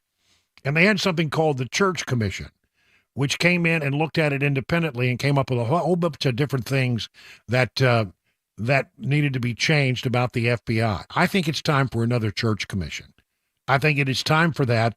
I think it's time to find out, what's going on. And if nothing else comes out of this investigation by the House, I hope that it becomes just burned into the brains of Americans that we have a Justice Department that with its finger on the scale when it comes to how elections are run, and they're trying to pick winners and losers, and that's not their job. Their job is to enforce the law without fear or favor. And I think it's time for us to, clean house and start over in some regards at the Department of Justice and the State Department. Thanks for the call, man. Appreciate it. Let's see, Brian at Antioch. Brian, of course, the first question is, do you spell your name the correct way? I spell my name. When people ask, how do you spell it, I or Y, I'm like, why? Well, okay. So definitely. I'm sorry your parents made the wrong decision, but go ahead. What's on your mind? All right. My question is regarding the elections and everything else, and it looks everybody's Biden versus Trump, and that's pretty much all you ever hear about. Right. I'm just curious from the hive mind standpoint, what would it take to get another Eisenhower, another JFK in office? You mean Why somebody? can't we have one? You're looking for. Up and I'm sorry, Brian. I'm stepping on you. I'm sorry. So, what are you talking about? Somebody who is more of a centrist? Is that what you're expressing? Someone who's willing to stand up for the country and knows what the people need. That's my biggest thing. Well, for me, the last president that did that in any significant way was Reagan, in my estimation.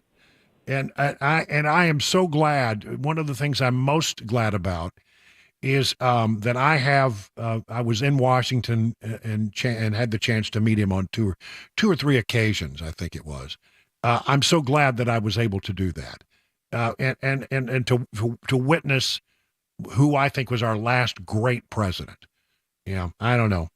I don't know what's going to happen here. I really don't, except that it needs to happen to change the way that city runs. And we need a transitional presence, somebody that everybody can invest in, a real leader to stop and say the things we're doing are wrong. We've gotten off on the wrong path. We need to make some readjustments here and to get things back on the path that I think our founding fathers had for this country. Our founding fathers, you know what? I'm such an originalist. I think they really had it right. And so much of what they had in mind has been lost over generations and generations. To me, It started with FDR and then followed up with Johnson's Great Society. It began there, and it just has never turned back. Now government it tries to be all things to all people, and that was never what a government was supposed to be. I believe so much that we need a leader who believes, as I do, that the government that governs best is that which governs least. A light touch, let people find their own way, and just get back to the basics of what good government is supposed to be. I hope we get that. I don't see it on the horizon, quite frankly. Lindsay, out there in Pleasant Shade, very quickly. Lindsay, what's on your mind? Real quick, I think you were in last Halloween on the end of the movie debate Matt was having. Yep. You guys got the end of the thing wrong, and it's been bugging me since then. Okay. Well, I phoned my Farb. What was it? The wolf gets away. The thing goes dun-dun, dun-dun, while the two men are sitting there by the fire. The wolf is the thing that can survive in the cold. Okay. Which movie was this? It's called The Thing, Kurt Russell from the 70s. Okay. I Well, thought I'm you glad. were in on the end of that discussion. I'm I had sure- to not I'm let s- anybody go through life knowing the wrong ending. All right. Well, thank you for the correction. I'll make sure that Matt Murphy knows. And on that note, 50 minutes now past the hour of 5 o'clock on Super Talk 99.7. Hi, I'm Paul Winkler. We know that diversification is an important part of the investing process, but how do you reduce risk of a portfolio through diversification? Well, you use correlations. Now think of bathing suit sales and suntan oil sales. They tend to move together, right? Think of bathing suit sales versus winter coat sales. More dissimilar movement, and that's the idea. But why is diversification so important? Well, think about it this way. Everybody would like to have this happen with their investments. They just go straight up. But what we know is this is really what tends to happen. Markets may go way up and then down, or down, then way up. Now let's say if we isolate parts of that curve right there, and the first curve right there, and the second curve right there. If you're putting money away for retirement, every time you put money in, if this is what's going on, you're buying more shares. Then just before you retire, the market goes up, you're really happy. If, on the other hand, you keep paying a higher and higher price and then the market goes down, you're really sad. And we can't choose what's going to happen with the market next. But what we can do is what we know through academic research, and there are Nobel Prizes awarded for this, is we can look for things that tend to move in dissimilar fashion. And what happens when we do that, we can reduce the volatility of the portfolio, hence bringing those curves in. Now that's the idea. Now, if you want to learn more about our approach to investing and financial planning, go to paulwinkler.com and set up a free 15-minute phone call. Or you can call 615-851-1950.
Tennessee Speaker of the House Cameron Sexton speaks on the now dead Belmont student who was hit by a stray bullet. A Covenant Manifesto release update, and we hear from a pilot charged with attempted murder. Those stories and more, 6 o'clock, Super Talk 99.7 WTN.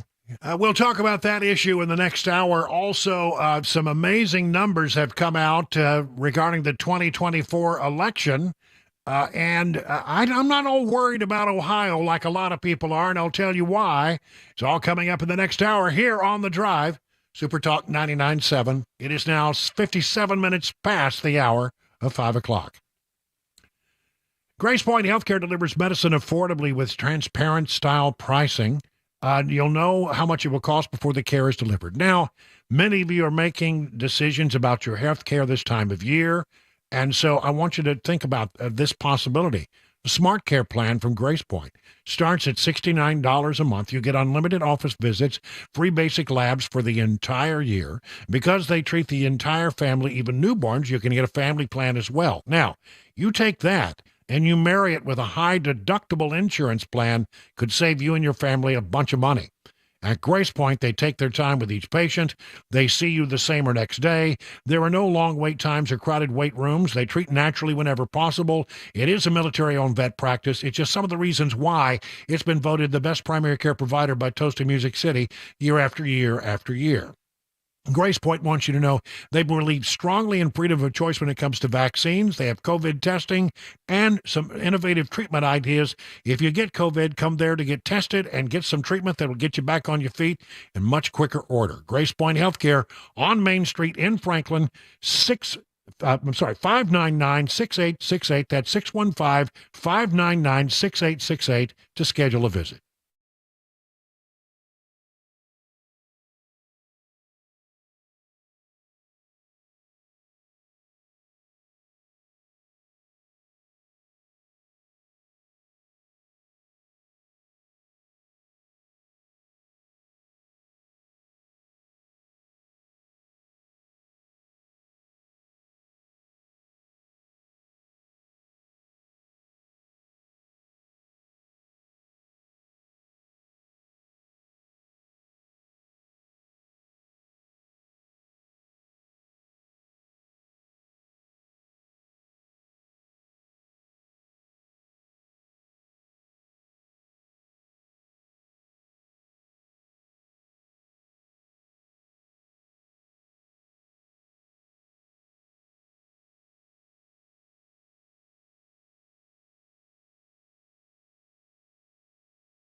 Six o'clock, I'm Mac Maury with your top stories. 53 degrees right now, a clear night in Nashville, and clear days ahead this weekend. We got a weekend weather forecast, latest traffic report on the way in 5 minutes. Speaker of the Tennessee House, Cameron Sexton, joined WTN's The Matt Murphy Show and discussed the now dead 18-year-old Belmont student, Jillian Ludwig, who was murdered by a stray bullet in the Edge Hill area. The man accused of this crime, Shaquille Taylor, had a criminal history and was reported incompetent for trial back in May for an aggravated assault with a deadly weapon charge. Sexton says that if Tennessee Senate would have done their job, none of this would have ever happened. He explained that Taylor's crimes since 2015 have gotten more and more violent, and that the flaws in the system led to him not being in either a mental health facility or in jail. You have law enforcement who says that this person is a danger to society, and then you have mental health evaluation from doctors who want to say, well, they're not a risk to society, even though his criminal history has been for 8 years. 2015, the people who evaluated him this year, and the judge had to dismiss the charges, they knew the history that he had. You knew that he was going to offend again. And so for them not to deem that those past crimes, that he was competent at that point to be charged and pled, to all of a sudden when he gets to a more violent crime, now he's deemed incompetent. Sexton says that Taylor's attorney is now likely to point to that incompetency rule as a defense. The Tennessee Star reports in the response to release from Metro Legal in the Covenant Shooter Manifesto case. Metro Legal says that the MNPD cannot release a redacted version of the Covenant school shooters' writings because it's still under seal in the Davidson County Chancery Court due to the pending litigation. Metro Law Director Wally Dietz says that no release can happen until the legal matters surrounding the writings have concluded. Many organizations in Tennessee and around the nation are in a lawsuit trying to get these writings released, including the Tennessee Star and the firm representing them. And they say the Chancery Court hasn't done anything that would prevent Metro from releasing the documents, that they still have control of releasing the documents. The Star, along with the other plaintiffs, are now waiting for appeals court to decide whether Covenant parents can intervene to try to keep everything out of the public domain forever. And the Alaska Airlines pilot charged with attempted murder, accused of trying to crash a flight last month, is speaking publicly for the first time. Alex Stone. Now, former Alaska Airlines captain Joseph Emerson says he was suffering a panic attack after a weekend with friends in which he tried psychedelic mushrooms, that he was overcome with a feeling that he was in a dream and had to take action to wake up from that dream when he pulled the handles to kill the airplane's engines. Emerson gave a jailhouse interview to the New York Times. He said he thought crashing would wake him up from that dream. He was a leader at Alaska Airlines and had a lifelong passion for aviation, saying he is horrified that his actions put others at risk. And Emerson also telling the Times that he has dealt with depression for years, but like other pilots, was afraid of ever admitting it because it may end his career. That is the latest news. Traffic, weather on the way. I'm Mac Morey, WTN News.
Hey, good afternoon, everybody. It is, it's not afternoon. It's just flat out dark. It's evening. I don't know why I do that.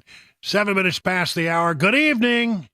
I'm Brian Wilson, and you're listening to The Drive on Super Talk 99.7. Glad that you are here with us. I'm back in the saddle after taking a couple of days off. They were poking around in my heart, but had a very good outcome. Just so people who have asked, well, what was going on? Well, I had an irregular heartbeat and had to go in to have what they call an ablation, which is an outpatient procedure. It wasn't like, they cracked me open and were operating on me or anything like that. They didn't take it out and sit it on the table. No, and watch it pulsate. No, nothing like that. It was just simply going in and trying to make some adjustments. What they do basically is they zap some cells inside your heart that are causing the heart to beat irregularly. Some kind of nerve cell. I don't know exactly what it is, but some kind of specialized area. They know exactly where to go. They zap it, and amazingly, your heart starts beating correctly again. And apparently, just to make this very short, beforehand, they said that my heart was working against itself by beating in a wonky way, and I had about 50% heart capacity. I didn't have any idea. I had no idea. I've been walking around forever thinking I'm just getting old. And it turns out that I had a heart that wasn't working very efficiently. They zap those cells, and it just, it's textbook now. Everything is perfect. I don't have any other issues with the heart.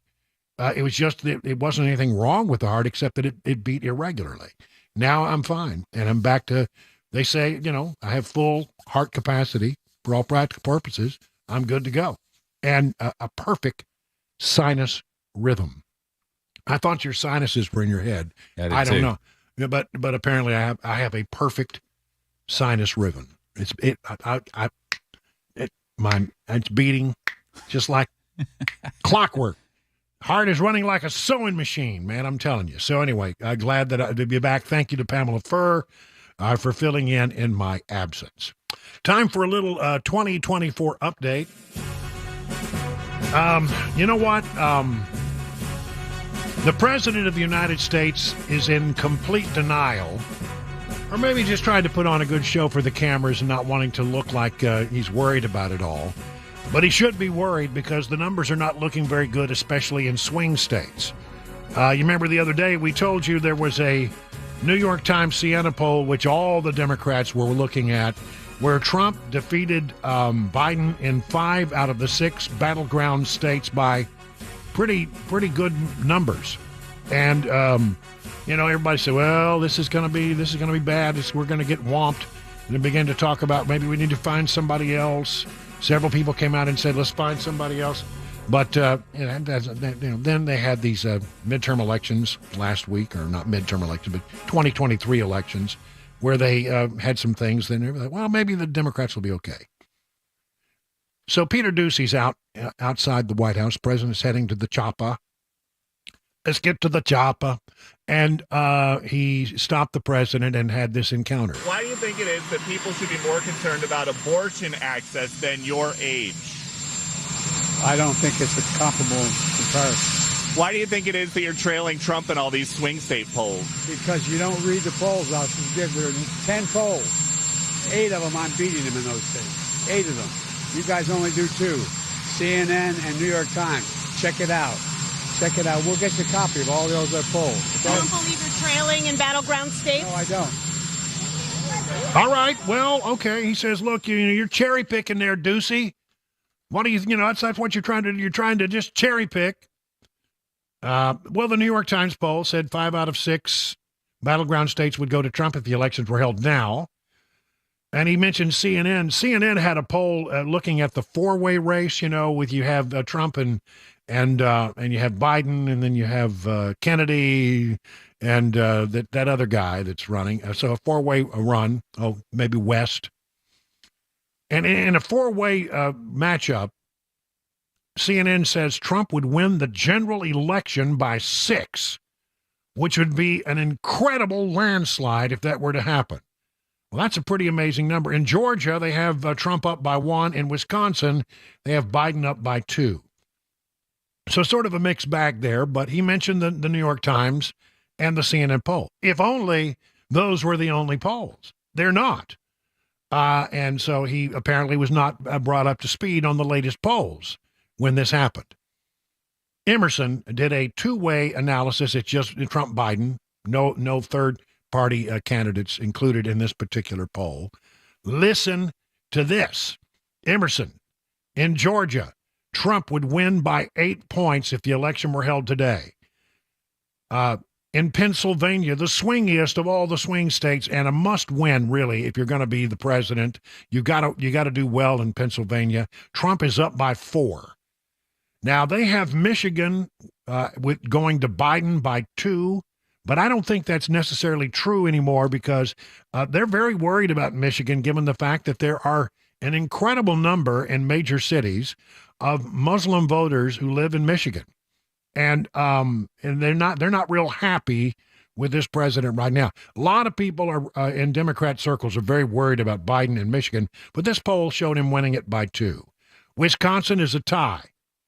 In some polls, it has been Biden, but this one calls it a dead even tie.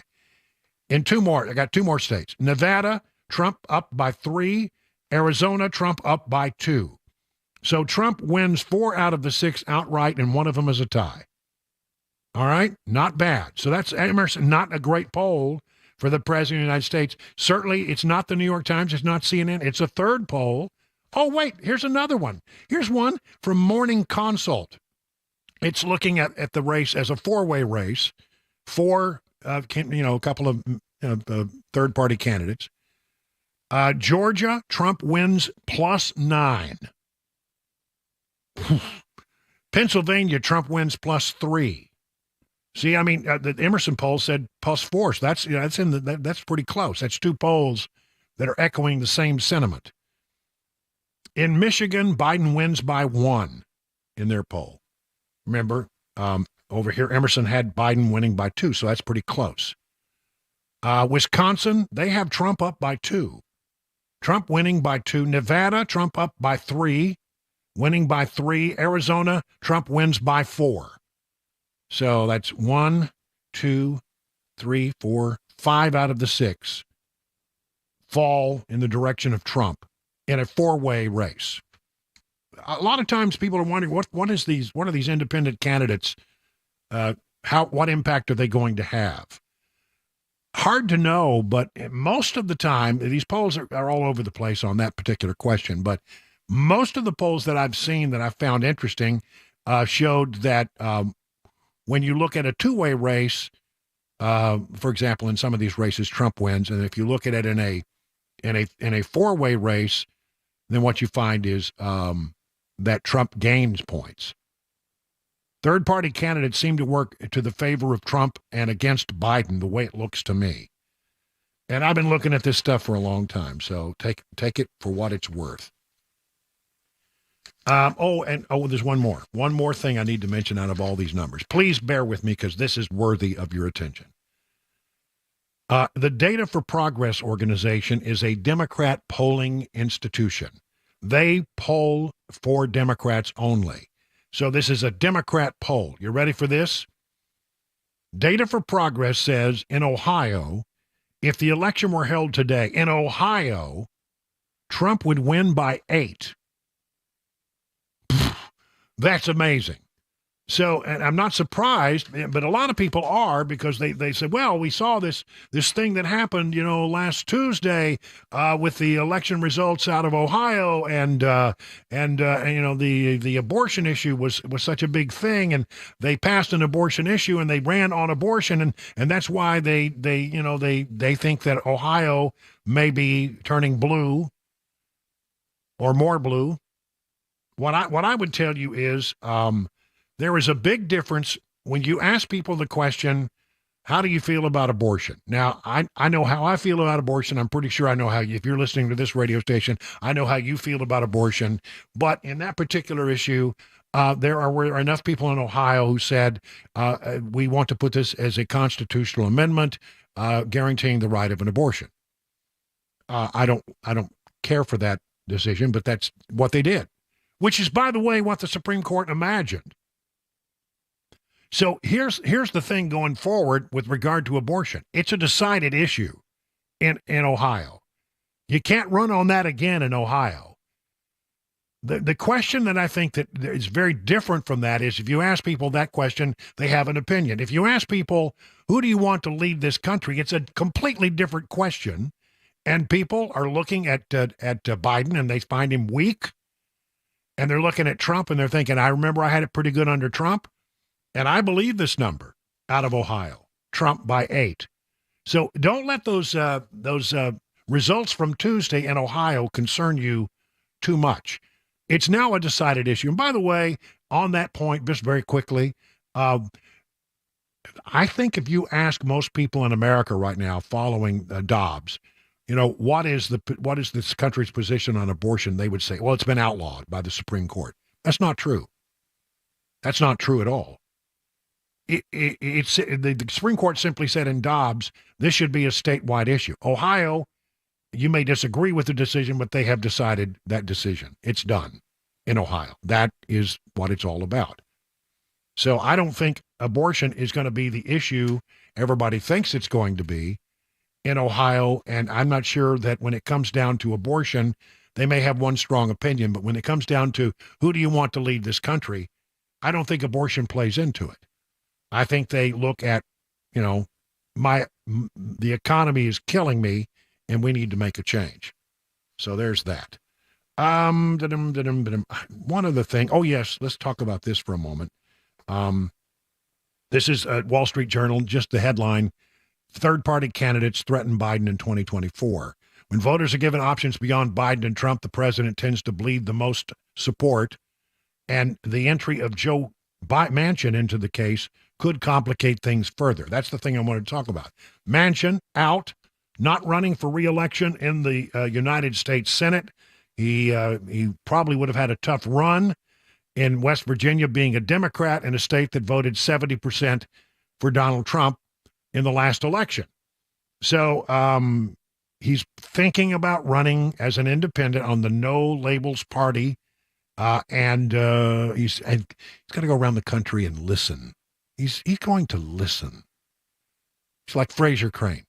I'm listening.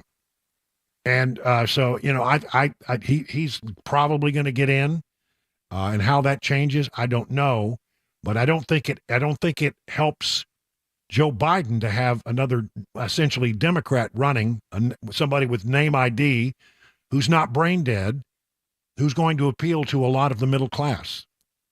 We'll see how that all plays. 20 minutes now past the hour of 6 o'clock.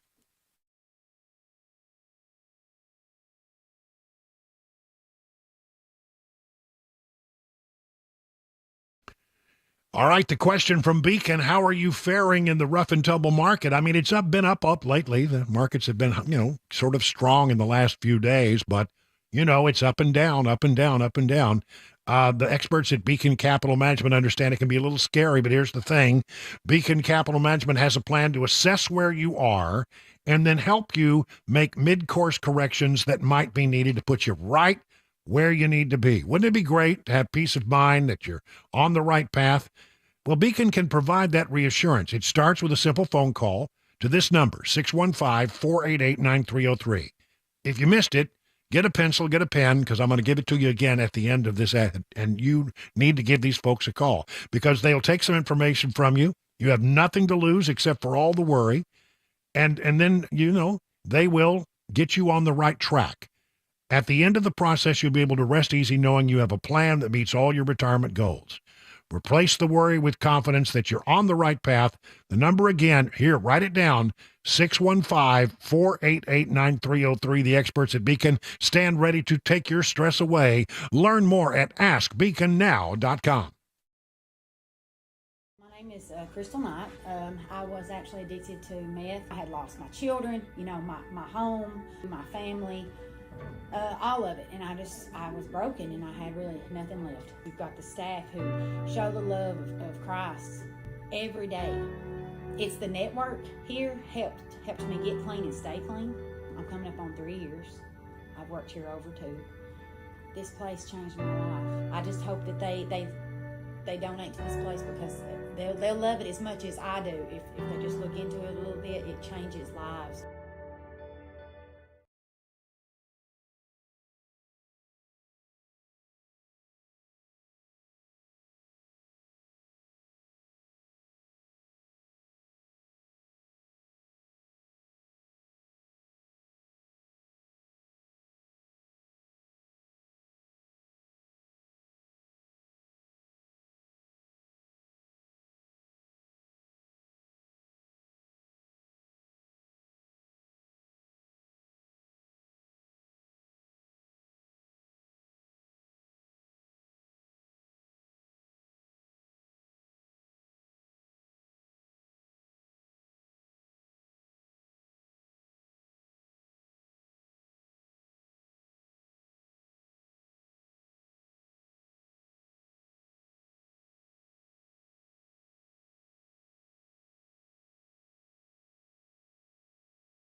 "25 minutes past the hour, 6 o'clock. Good evening. You're listening to The Drive. I'm Brian Wilson on this Friday. Hope you got a good weekend planned.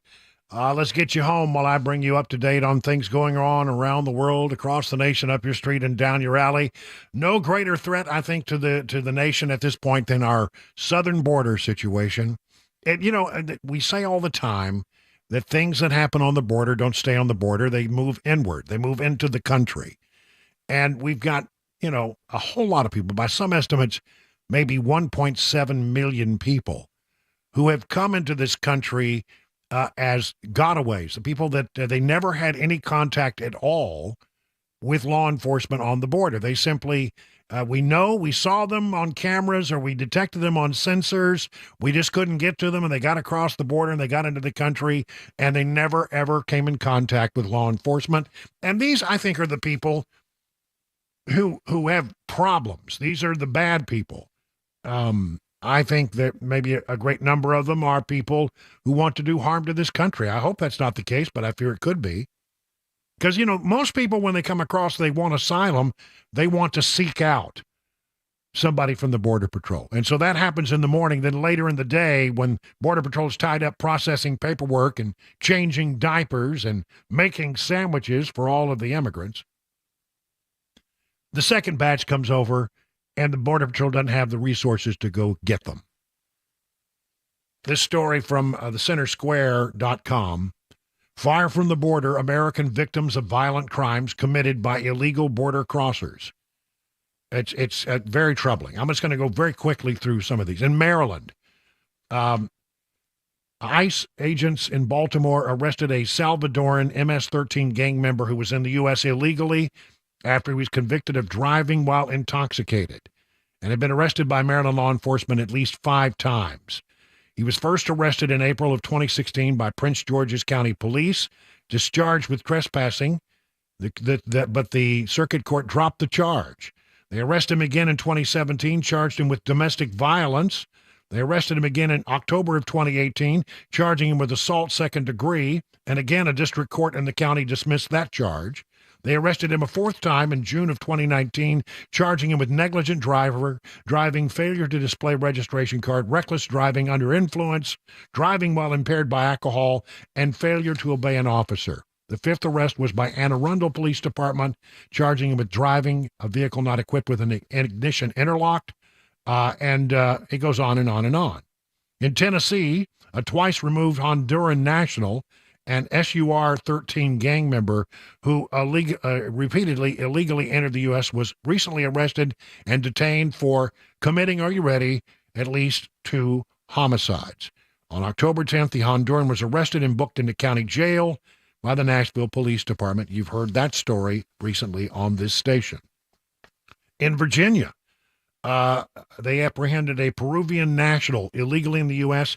after he was charged with sexually abusing a minor at the age of 13. I mean, these are just some case examples of things that are happening in communities all over the country by the people who came into this country illegally without ever coming in contact with police. These are the bad ones, and there are 1.7 million of them creating mayhem in our country. I'm very worried about this and very worried about what it means for our national security. Finally, on this particular point, Texas Senate has passed a measure making illegal border crossings a state crime. This one could end up all the way at the Supreme Court, maybe. They believe that if you come across the border and you're not at a regular point of entry, then you have entered illegally, and therefore it's now a state crime, and the state can arrest you. Okay, glad to hear that. And the Department of Justice, the Department of Justice and the folks at Homeland Security take issue with the fact that Texas doesn't have the right to defend the border, but we'll see how that plays out in a court of law over time. For now, at least the Texas folks are trying to do something that our federal government will not do. It's 6:30 on Super Talk 99.7.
I want to tell you a little bit about Special Operators Transition Fund, or as it is known, SOTF.org. You can find out a lot more information by going to that site if you're interested.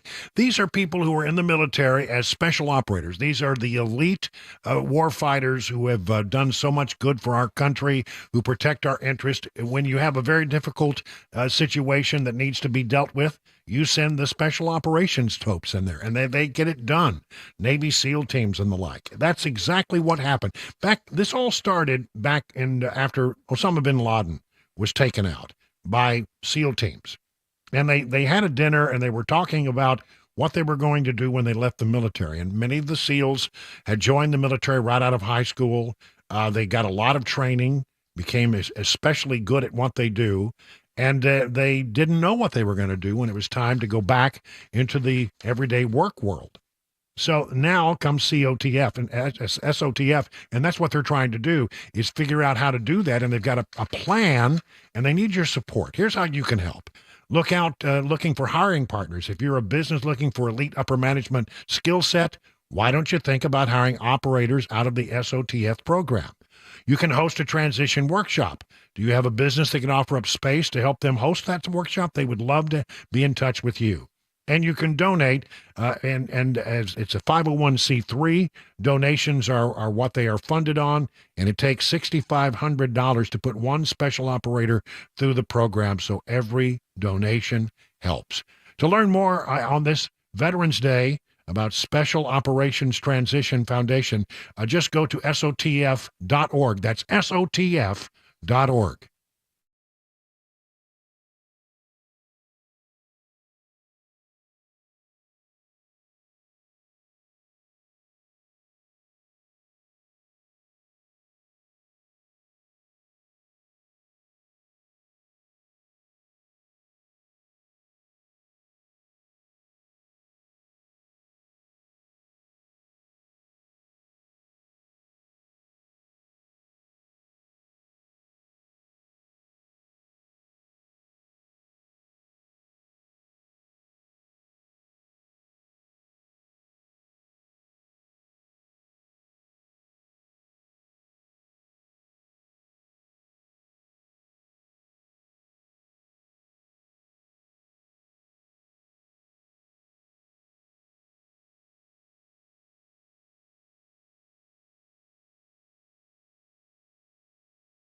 Good evening, everyone. 38 minutes now past the hour. Got about 22 minutes to be with you before we hand it over to Mark Levin, the great one, after the news at 7 o'clock.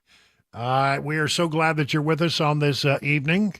It's been sort of a nice, cool fall day. It's sort of like I love it when it's cool and sunny. That's my favorite kind of fall day. Yeah, perfect. Put on a sweater, put on a hoodie, whatever you need to. That's just perfect. Yeah, good stuff. I am deeply troubled. This happened while I was away for a couple of days, and I haven't really had a chance to talk about it. I am so saddened to hear about the story of Julian Ludwig. This is an 18-year-old kid. Her parents, they live in New Jersey. She was their pride and joy, and they sent her up to go to school at Belmont because she had some real talent as a bass player. And she's 11 weeks into her college experience. 11 weeks into her college experience. She's taking a walk, minding her own business in an area where there should have been no problems, and a stray bullet hit her in the head, and she has now died. She was walking in the Edge Hill Community Memorial Gardens Park on Tuesday afternoon. Shaquille Taylor, age 29, has been charged with aggravated assault and evidence tampering in connection with that case, though there will be other charges added since she has now died. I mean, she was a 2023 graduate of Wall High School in Wall Township, according to the Tennessean. She moved 900 miles from home to pursue her love of music at Belmont University. She was a passionate bass player, brought to life by music, and the folks at Belmont said even though she was only on campus a short while, she made an impact. Avid runner who enjoyed being outside. So in addition to honing her skills on the guitar and bass, she posted several piano covers. She alluded to playing songs from her favorite artists on the keyboard. So a real talent, someone with real musical ability, coming to Music City to get a great education. They have a great program over at Belmont, but this shining light at age 18 is now gone. And because there was a guy on the street who really should not have been on the street. Shaquille Taylor. The last time he was in contact with police, it was over an auto theft charge. And those charges were dropped. Why? Because they had doctors who testified he wasn't competent to stand trial. 3 doctors testified he wasn't competent to stand trial. In August of 21, he was charged with a felony for alleged aggravated assault with a deadly weapon. The case against him on those charges continued until May of 2023, when 3 doctors again testified in Davidson County Criminal Court that he was not competent to stand trial. He didn't understand enough about what was going on to competently stand trial. He was not of sound mind, they said. And so what do? Well, you might think that they would put him away, put him in a place where he can't be a harm to himself or others, some kind of mental institution, but no. It's a weird little thing.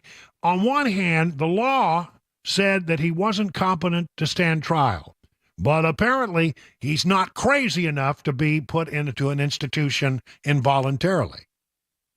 I don't know. To me, if you got one, the other ought to be automatic, especially if you're talking about a violent crime. Oh, my gosh. Glenn Funk put it this way, the district attorney. He said, look, I wanted to bring these charges. At a competency hearing on that date, 3 court-appointed doctors unanimously testified Mr. Taylor was incompetent to stand trial. State and federal law prohibit prosecutions of persons found to be incompetent, so therefore Judge Angelita Dalton was mandated to dismiss the case. Because the doctors did not find Mr. Taylor met the standards for involuntary commitment, he was released.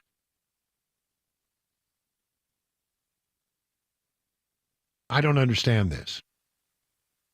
I don't understand how this can possibly happen. Now, today on Matt Murphy's show, talking to the Speaker of the House, Cameron Sexton, it was learned, he says, look, if we had some cooperation from the Senate, we had ideas that would have potentially saved this woman's life. If we had been able to pass the things that we wanted to pass, we believe this young woman would be alive today, but the Senate would not go along. The Senate was not helpful. Here's the Speaker of the House from Matt Murphy's show earlier today. The frustration is what it is we were told your ideas are too complex. They're going to take too much time, or this is the governor's special call session. There's really nothing that we can do. We're only going to do what he wants to do, or there's nothing extraordinary here, or all this can wait till January. And so they decided not to do anything. They couldn't, if the Senate wasn't going to go along, it doesn't matter. You can throw anything into the hopper over there you want, but if the Senate's not inclined to take it up, then you can't move forward. There's going to be more on this, I'm sure. This revelation from Speaker Cameron Sexton is no doubt going to be discussed even further. In fact, I think Jack Johnson has said, Senator Jack Johnson has said he will be on Matt's show on Monday to follow up on this and talk about the case and why the Senate wasn't interested in taking this up. I want to tell you that the folks at Channel 4 have been sort of on this story, and actually been doing stories about this before the shooting took place. They have found that an estimated 229 criminals in Nashville who have committed misdemeanor crimes and were found to be mentally incompetent to stand trial are released back onto the streets without prosecution. So there are a lot of people out there right now, maybe as many as 200 and almost 30 people who could be the next Shaquille Taylor. They're not in their right mind, but none of them apparently was incompetent enough, not one of them incompetent enough to be committed involuntarily. We have got to address this. There's a crack here. That's, if you are involved in a violent crime and you get 3 doctors who come in and testify, who are these doctors, by the way? I'd like to know. Are these, these kind of doctors who come in and you pay them whatever you pay them to get whatever you want from them? Is that what this is? Or are this bona fide doctors who made the one way or the other? If you got 3 doctors who come in and say he's not in his right mind, he shouldn't undergo trial, and it's a violent crime, it ought to be automatic, involuntary admission into some kind of mental program, some kind of mental hospital, where he can be, where he'll be. There won't be a potential another Jillian Ludwig case. Is he a threat to himself and others? There ought to be no question whatsoever. Automatic. Will the state legislature take this up? I bet they will. I think this is something that must be addressed ASAP.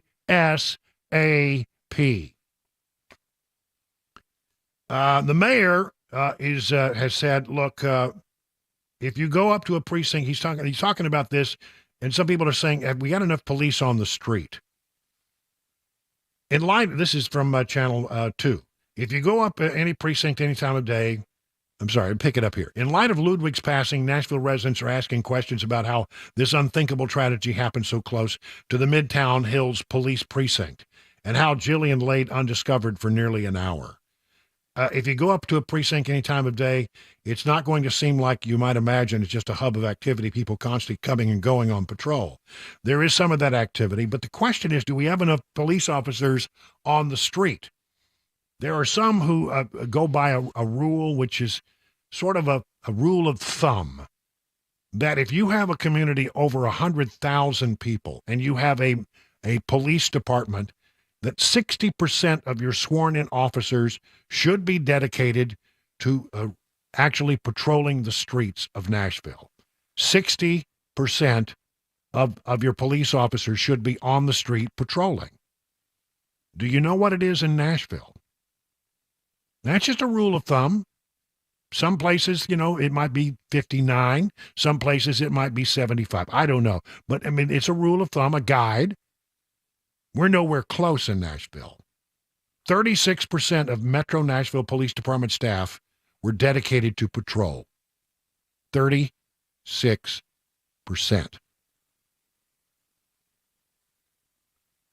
Channel 2 says, while the rule of 60 isn't to be treated as an absolute, such a big gap could raise a flag for the department. Well, why do we have so many people who are police officers who are not doing police work? Are we management heavy in the Nashville Metro Police Department? Then let's make some adjustments. Let's find out where those people, if we have all of these people who work for Nashville Police Department and only 36% of them are on the street, we need to take a look at this in a hard way to make sure that we've got enough people on the street. I'll go back to this, and I don't want to be misunderstood when I say it. But in the Covenant shooting, there was heroism beyond belief by those police officers. They got on the ground. Once they got there, they were in that building, and they did exactly what needed to be done, and they are nothing but heroes, and I am not knocking them. I will say this. When you look at the timeline of when the first calls came in and a timeline of when the first officers arrived on the scene, there could have been some improvement there. There was room for improvement. It wasn't all that quick by standards when you understand the nature of what was happening and seconds really counted. It took them a while. You know why? Because there weren't enough police on the street in Nashville. We need to fix this. 50 minutes past the hour of 6 o'clock.